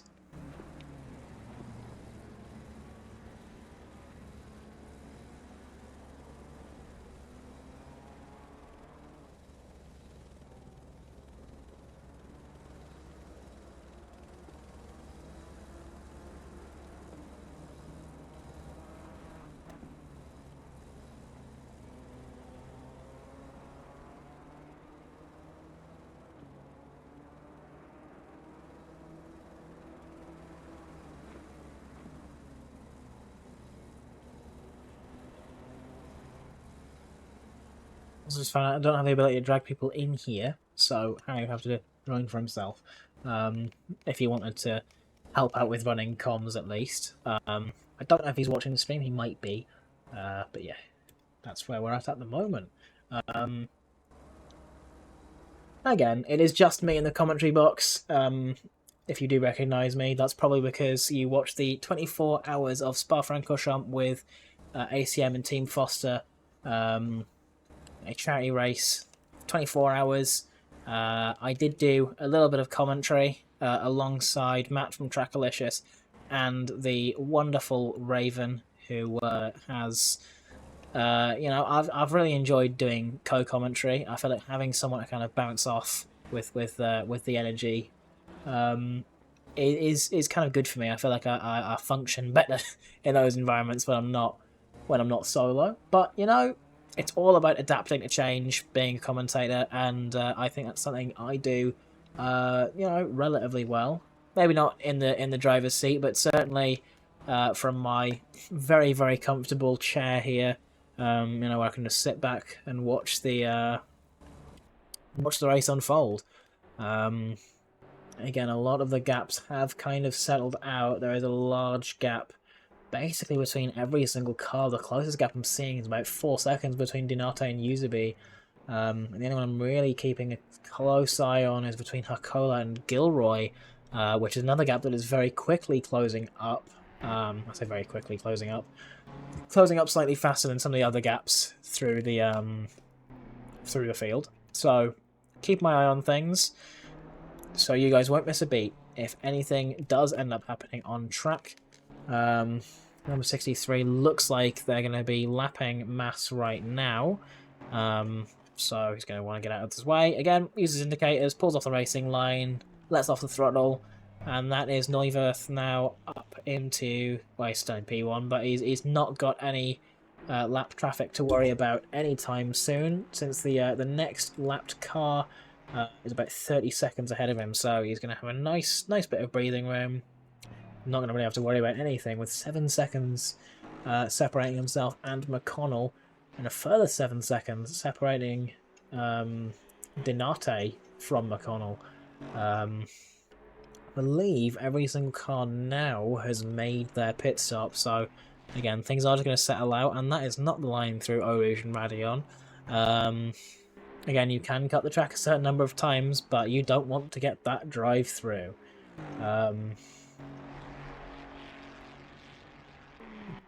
Let's talk about.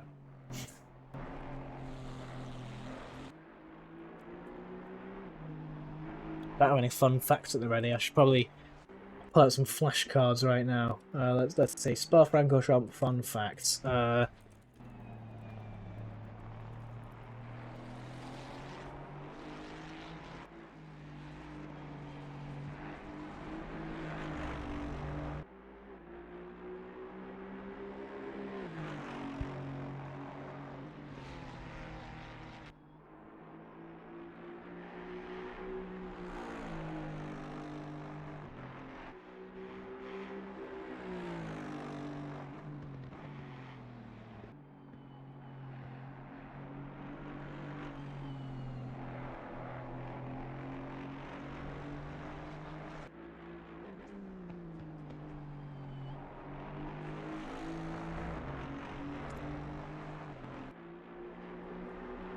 Okay, here's a really good fun fact. In 1991, Michael Schumacher made his Grand Prix debut for Jordan, qualifying in P7, and this was the very track where he started his F1 career, his first ever race. He unfortunately did not finish, broken clutch on the first lap, but apparently his efforts were good enough to impress the Benetton team, who he signed for the rest of the season, and the very next year, in 1992, he claimed his first of 91 Grand Prix victories at Spa-Francorchamps, and I can't blame him for saying that this track is one of his favourites. It's 7 kilometres long, as a big winding track through the Ardennes forest in the Belgian countryside. you've really got a big technical and physical challenge with a wide variety of corners. I think Eau Rouge and Radion being one of the most challenging corner complexes in Europe. I say that, I mean, the entirety of Snetterton exists, as does Alton Park, so who knows? But, you know, you've really got to be very, very precise when you're driving this track.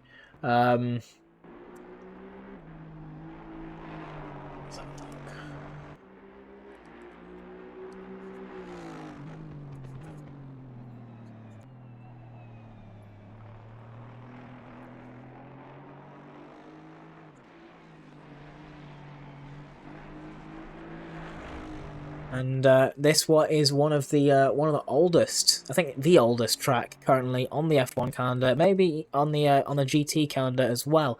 The first race that was held at Spa-Francorchamps was in 1925, and initially during the 24-hour stream, I did ask if Monaco was first, but after doing some of my own research, I'd figured out that Monaco only held their first race in 1928. So, yeah, that was... sorry, 1929. My apologies. So yes, as it turns out, it was... Yeah, well... Yeah, first ever... Or the oldest track that is currently on the Formula 1 calendar. This was 25 years before the start of that racing series. And it looks like the two drivers that did have penalties, Gilroy and Di Catania, have actually served their penalties in the pit lane. It's now 3:14 AM in game. Again, it's still absolutely pitch black. So sometimes I'm glad that some of the liveries aren't downloaded. And yeah, this is one of those times. Hold on. There we go.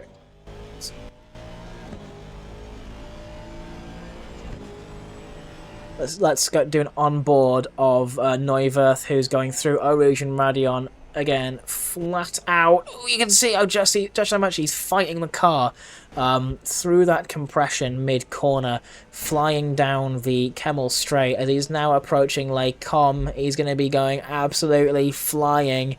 He's braking at the start of that striped curbing on the left, trailing the car in, making sure he's using all of that curb on the right-hand side, opening up the second left-hander in Lycom. Through Malmedy he goes, using all of that curb on the exit, maintaining that momentum as he comes up to Bruxelles, braking at the start of that stripy curbing on the left-hand side, trailing the car in, maintaining a high minimum speed. Through Speaker's Corner, now a light dab of the brake to get the front end in, using all of that space on the exit, hugging the right-hand side for Double Gauche as a piece of orange catch fencing on the left where you're going to gently hit the brakes, trail the brake, lift the throttle, keep that front end planted. You can see he was actually fighting that, fighting the car a little bit there. Through Piff Paff, braking at the start of the stripy curb on the left. And you can see a black mark where you have to kind of hit the brakes again, get that front end turned in, use all that space, and again, braking at the stripy curbing on the left-hand side, use all that space on the right, all the space on the left-hand side to open up Stavelot as much as possible, open up that exit, carry as much speed as you can into the Curb Paul Frere. These are the fastest corners, I think, in the entire GT3 calendar. You can take them all flat out, coming through Blanchimont now. Not even a single lift of the throttle. He's taking that absolutely flat. You've got to exactly nail your points coming in the bus stop chicane, braking at the 200 marker, really hitting those apexes, and that will complete a lap of the circuit to Spa-Francorchamps as he comes across the line now, and that was a 2 minutes 16.5 from Neuwirth in the number 63 Aston Martin Enjoyers Custom Racing Team. Well, Aston Martin. It's fun to do those onboard laps. It's really crazy how consistent these guys are. I mean, if I'm looking at the lap times from Car 63, like he's been pretty consistent at the moment, and fastest lap actually is still Donate's. It's a 15.9, and doing that kind of lap time in these conditions in a race pace situation is pretty crazy.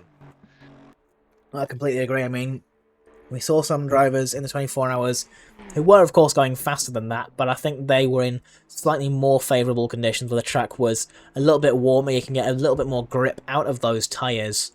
I think when the track is this cold at just 17 degrees Celsius, you are really going to be scrapping for every tiny little piece of grip that you can get your grubby little mitts on, and just really hoping that you can, carry the car through all the corners without much hassle. Neuwirth does go a little bit wide on the exit of speakers. Just hope he doesn't get a track limits penalty, because that would be an entire drive-through, and we all know how bad a drive-through can ruin your race, especially at this track. I mean, most other tracks, it's still pretty brutal penalty anyway. Some of them are a little bit more forgiving, of course, with easier pit entries and shorter pit lanes, but Spa doesn't really have either of those things, so a drive-through in here can be, well, is a very painful experience. Yeah, it can pretty much set you back at least maybe at Spa. I think it's almost like 40 seconds. It's pretty insane, and obviously doing a pit stop on top of that, you're in the minutes. So it's these drivers obviously all done their pit stops now, but obviously they've had to calculate their pit stops pretty much precisely. Also, we did see a few position changes. Obviously Ben Gura being one of them, doing an earlier stop for his 5 second and managed to undercut everyone ahead of him and up into P6. Yeah, he's still got about 5 seconds to claw back to Alcola, who has been opening up that gap a little bit. His last lap, the number 189 Ferrari, able to open up that gap by a further 2/10, as Mass has now gotten a drive-through penalty for track limits. We were just talking about it. I think this is a classic case of the commentator's curse here, as Mass now goes into the pit lane to serve his drive-through penalty, and this is probably going to put him in last place behind Als and Caradu. I feel kind of bad. I feel responsible for that. Don't we all? I mean, it is quite painful. I imagine Mark is probably not the happiest bunny at the moment, as it's quite a silent pit lane as well. It's not like anyone's with him; it's just him. And unfortunately for him, that, like I said, it will most likely put him in last place. There's Daniel going by him now on track, and Danielle coming through the final corner now. So it will be last place for Mark. Obviously, very easy to happen at a track like Spa, where you're pretty much to get the best lap time on the limit of the track. It is really, you have to be really precise to get the absolute most out of these GT3 cars. So it is quite common, but again, it is the first one, and obviously only 30 minutes remaining, so quite surprising. Yeah, I mean, yeah, with after driving for about 70 minutes, you are pushing as much as possible, really, as you'd said, to get the most out of the car and out of the track as well. Caradu also comes into the pit lane. Had they not stopped yet? Or did they have some sort of incident earlier on? Because that has now left Mark Mass in 12th place with, well, I say, just 32 seconds to gain back. Yeah, no, it's no big deal. 32 seconds and 26 minutes. Easy peasy, lemon squeezy. And definitely not difficult, lemon difficult. Again, you are pushing the track limits to, the limit to ensure that you are really getting the most out of the car and the track, especially through Eau Rouge and Radion. It's very easy to get drive-throughs and warnings there, because, I mean, at the end of the day, you are cutting the corners as much as possible. That's the thing with the GT3s, you can't just rely on the downforce. Well, some cars, of course, you have a fair amount of downforce. This isn't like F1 levels of downforce. You've really got to scrape for every single inch of performance you can get, using all of the track and then some, in order to get some really, really solid times, really decent consistency. But again, if you make a tiny little mistake, one small, lapse in judgment can ruin the whole race. And we've seen Mass get dropped down into P12 at the moment, and well, now that is last place, as Caradu has now retired from the race.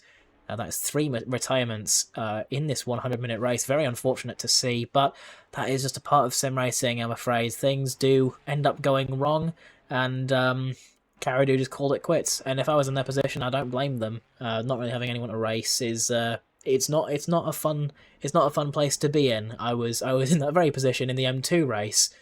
Topic of track limits, Mark Mass is demonstrating once again just how much you really have to cut to really extract all that performance. I am, of course, joking. That is not the line through the bus stop chicane.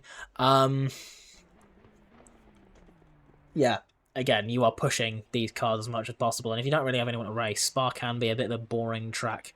I mean, I say it can be a bit of a boring track to drive. I like driving it. Some people don't.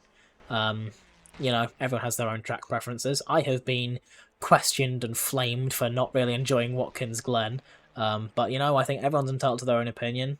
And, I mean, some people just don't like Spa. Some people don't like Watkins Glen. You know, like how some people like pineapple on pizza. And some people are also psychopaths. I am, of course, joking for legal reasons. Yeah, Mass is going to have to hope for a really big mistake from Als, who has climbed their way up to P11. O'Reilly in the top 10 as well. Very solid for the number 59 McLaren driver. He's looking pretty good out there in that garage. 59 McLaren is going to just really try and knuckle down in these last 20 minutes. With only a 3-second gap between himself and Kelly, he might try and scrape one extra position. There's a few gaps that I'm seeing around the grid that are kind of looking like they might come down. I mean, Gilroy and Hakola has stayed around 6 seconds relatively consistently. Dinarte and McConnell's gap about 3 seconds. Again, we've kind of settled into that awkward part of the race where nothing's really happening. Well, actually, I'd like to bring up the fact, like you said about McConnell and Donate, because I've been watching them over the past couple of laps. Donate's last lap was a 15.9. He's basically on the same pace as his fastest lap of the race, which is the fastest lap of the race by anyone set in the session. He was only 400th of a second off that last time.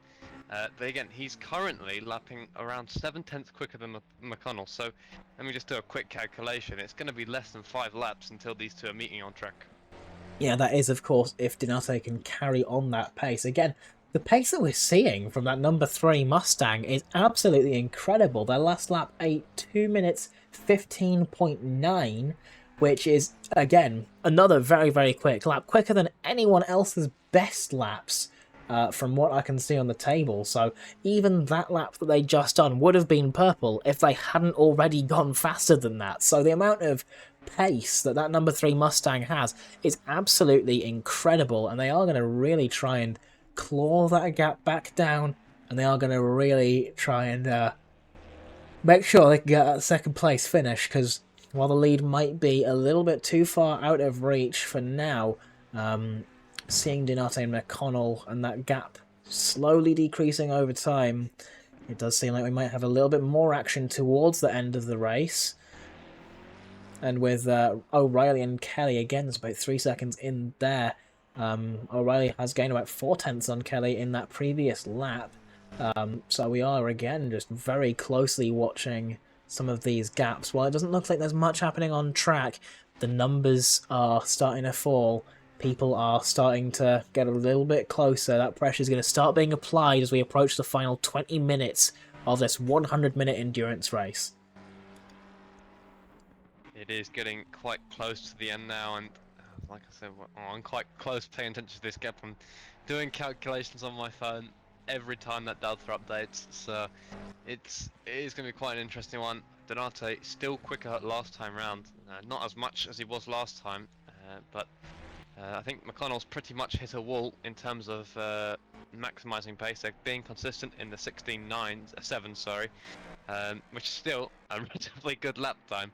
I mean, my personal best is only in the 17s, and these guys are consistently lapping 16s, and it's completely incredible. But either way, Donate is just hitting some serious pace on the track at the moment, and well, he can see McConnell in front of him right now. He can pretty much see the details of his fellow Mustang driver just ahead of him. Yeah, definitely. I mean, I don't even know what my best lap around Spa is, but it's definitely nowhere near that fast. I am nowhere near as good at driving as I allegedly am at commentating. I also don't think I'm very good at commentating either, but maybe that's just a mental thing that I should probably speak to a therapist about. But regardless, with about a 2 second gap now between Donate and McConnell, the Brazilian driver's really going to try and just whittle that gap down more and more, and it might look like we could actually have a decent fight on for second place as we approach the business end of this mini endurance race around Spa super, super late at night. I mean, in endurance races like this, you've got, well, even in regular endurance races, sorry, when you get to this kind of time, the visibility is incredibly low. So sometimes the lights on the car aren't really that good. And me personally, I do cheat a little bit in ACC by turning up some of the visual settings to make the entire game brighter so I can actually see, because I'm already, visually impaired. But in real life, you've got these drivers who are driving these real cars at like hundreds of miles an hour, flat out through Eau Rouge and Radion when they can barely see in front of them, and it is a huge effort. And in this game, I feel like they've kind of almost nailed that, I'd like to say, because the lights, they're bright, but they don't seem to reach that far, and you can't really see your surroundings, and you've kind of just got to drive it from memory at times. You're kind of driving blind on occasion, because you're just having to rely on that sixth sense of, like, where do I brake? Because sometimes you can't even see those reference points when it gets this dark. Like, if you're using dark patches of tarmac on the road, for example, as a braking reference point, if you're using curbs as a reference point, you might not be able to see exactly where those points are. I mean, you can just see how dark the curbs are when they aren't in the direct path of the headlights. Like, you're going to find it very difficult to know exactly where to brake for some of these corners, so you've really kind of got to play by muscle memory, and that can be a very dangerous thing. So these drivers are doing very, very well to not only be consistent in these sorts of conditions, but also to be as quick as they are. McConnell's last lap was a 16.9 and Donate's was a 16.0. So again, that gap is really starting to fall now. Donate is, driving that car like a stabbed rat, just absolutely wringing the neck of that Mustang, really trying to get that gap down to within a second, and then we can look at this battle even closer as it continues to develop. Yeah, it is getting interesting now. We're almost reaching the 1 second marker. The gap is currently 1.2 seconds, and coming into the final corners of Spa. Like you mentioned previously about the conditions, and obviously being the night, it is quite difficult to stay consistent and pretty much stay awake. It could be pretty much daytime, you do a night race and you'd still feel a little bit tired. Obviously your brain tricking you into thinking it's night, but either way, these guys are doing very well at staying consistent at the moment. I mean, obviously Donate's on another level. McConnell's last lap was a 17.1. He's massively dropping the pace compared to Donate, so we could see him closed up by the end of the lap. Yeah, definitely. I mean, either way, we're going to be seeing two Mustangs, the only two Mustangs that entered this race, finish on the podium. But the real question we're going to be asking is, what order are they going to be finishing in? And it's looking, from the numbers alone, it's looking very much like Donate is going to be really hounding McConnell for the last 15 minutes of this race.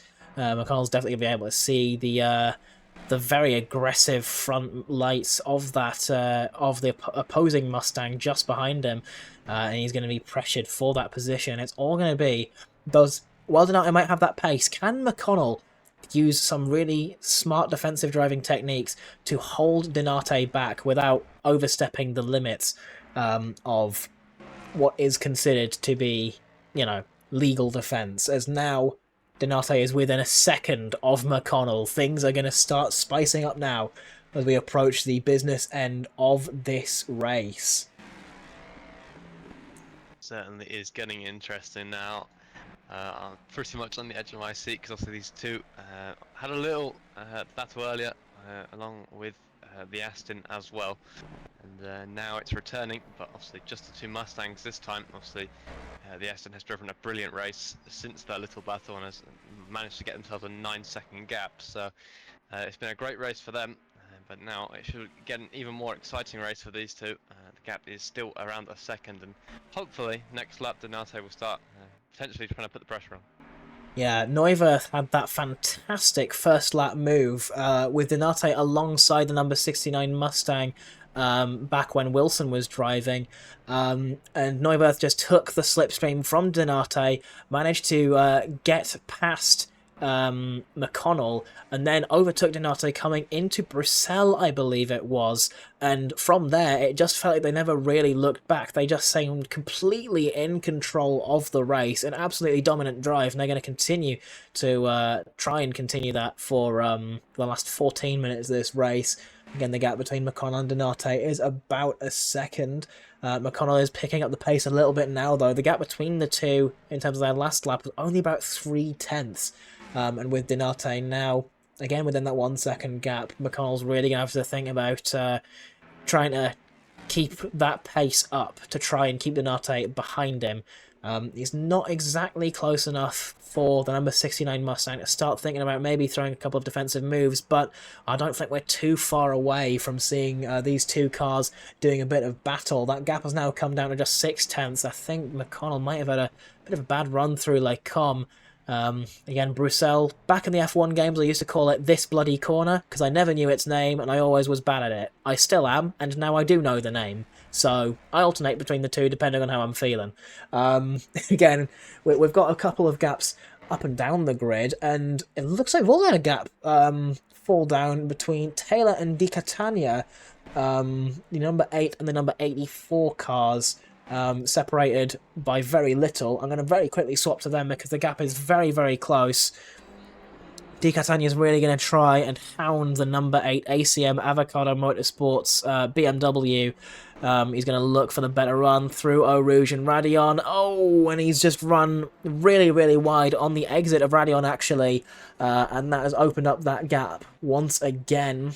And the gap between P2 and P3, as well as P7 and P8 are looking very similar to each other, with Robin Taylor pulling a fair amount of time out of Di Catania as Di Catania does go off the track, trying to open up that corner complex as much as possible and carry as much speed through the Camel Straight as they can, but going that wide, that's not really going to help your race at all.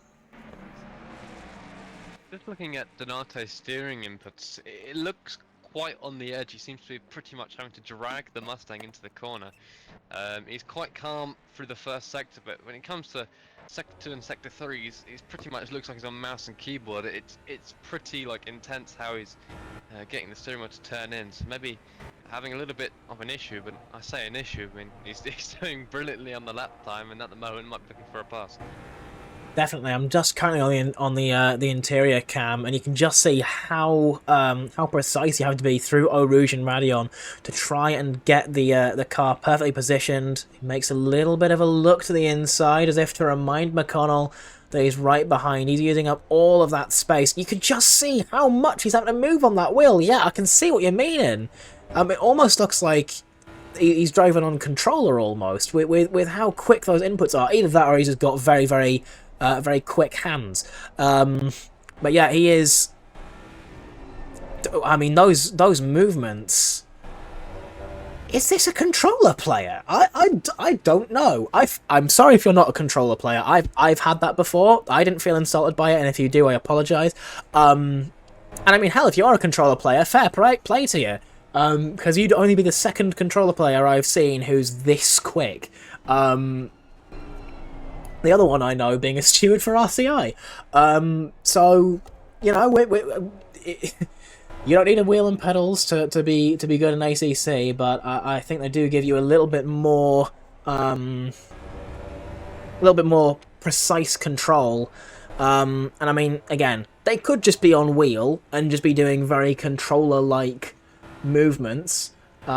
Sorry, really quickly, I'm just going to look at Di Catania, who is now side-by-side with Robin Taylor and has now gotten past as they come through onto the Camel Straight. I might really quickly have a look at that in a replay, and hopefully I won't miss any action between Donate and McConnell. And if I do, I'm going to feel like a real silly Billy. Di Catania gets the slipstream onto the camel straight, looks to the outside of Robin Taylor, just has that better run into Les Combes, gets ahead of the BMW, and yeah, that's the move made. Very, very smartly done from Di Catania. I'm going to go back to McConnell and Donate. Look on the interior of McConnell as well. Yeah, you can look in that massive rear view mirror as he takes the esports line there through Radeon, actually. Maybe gains a little bit more time as Donate is now about 6/10 behind. But you can definitely see that other Mustang in his rear view, and you can just see just how smooth McConnell is being with those inputs. Just being very, very precise and deliberate with all of his moves. So far not doing much counter steering, but through a lot of these other corners where you really have to chuck the car in, he might have to do a little bit on the exit. I mean, yeah, it does seem like Donate could actually be on controller. I might have to ask him after the race if he is. I mean, if he isn't, I'm sorry. And if he is, then, I mean, hats off to you. It does look like it. I know. I mean, I can't. I don't actually know, but I know he's quite a fast driver. So I would like to imagine he's on wheel. But either way, it seems like he's fighting with the car. But more information for you specifically. So McConnell is on 2 track cut warnings, and Donate. Well, I saw him lift at Eau Rouge on this lap, so he could be on his 3rd and final. I mean, he took the line perfectly, but he just overextended. And he lifted. So I would imagine he's on his 3rd warning. He doesn't want to get a drive-through penalty at this stage. It could be quite crucial in the final 7 minutes. Yeah, definitely. And with the gap between the two this close, I mean, anything can happen in racing, and it usually does. So we are just going to continue to watch on this fight with Donate and McConnell. I'm going to have to do a little bit of research actually and see if he is on wheel.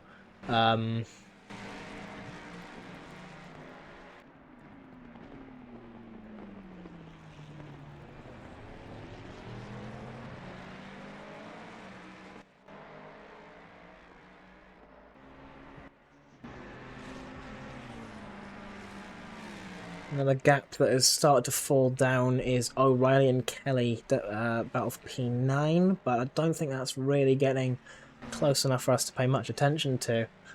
Although the gap did fall quite dramatically last lap, with Kelly setting a 20.6 and O'Reilly setting a 19.8.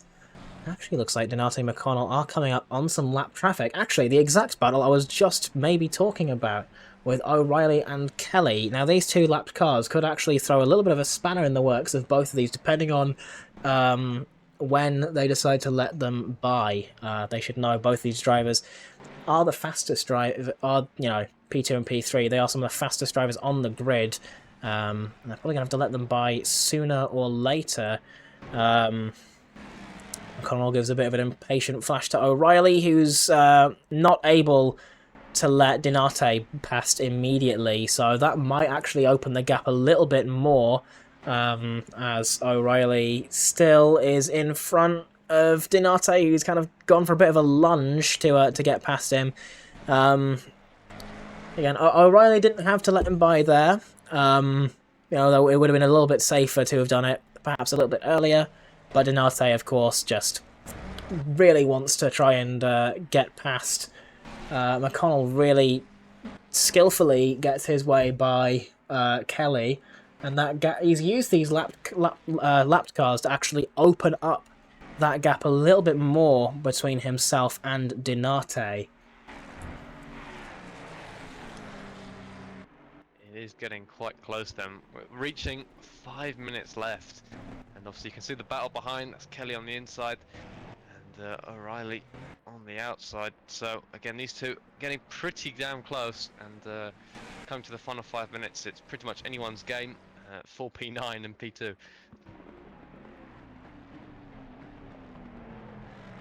Yeah, definitely. I mean, the gap is actually, I'd say, closer. Oh, hold on. O'Reilly has actually made that move on Kelly. I didn't see that. Let's see if I... and I just commentated it. Yeah, let's see if I can get a replay of that. Where is this happening? Yeah, so you see Kelly is currently ahead, and he's having to kind of pull off to the side to let that Mustang pass. Did he have to back out of one of these corners? And that might have given O'Reilly a bit of a chance to get past. To get past the Ferrari. It looks like he's got a fair amount of speed into the bus stop chicane. Around the outside becomes the inside for the second part of the chicane. That is a very, very well executed move from O'Reilly. He saw the gap on the outside. Again, I'd argue that is the safer move. He saw Kelly braking a little bit earlier. Kelly does look to try to scare him at the source, but O'Reilly does not flinch. Stays ahead, and he's taken that 9th position with a very, very smartly placed move around the outside in the bus stop chicane.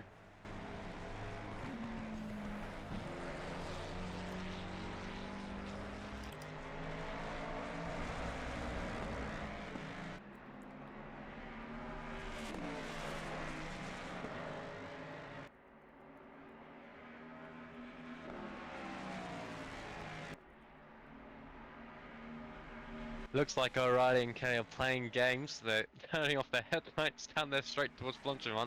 I'm not sure that is the optimal way of taking the corner, especially such a high-speed corner, but it's good to see they're having fun still, after obviously dazzling each other for a little bit. But 2 minutes then, and Donate is that's a moment from Kelly. Yeah, that's a moment from Kelly. He got a bit excitable on the curb. Lost the rear end. I mean, I've seen those sorts of things happen in Initial D before.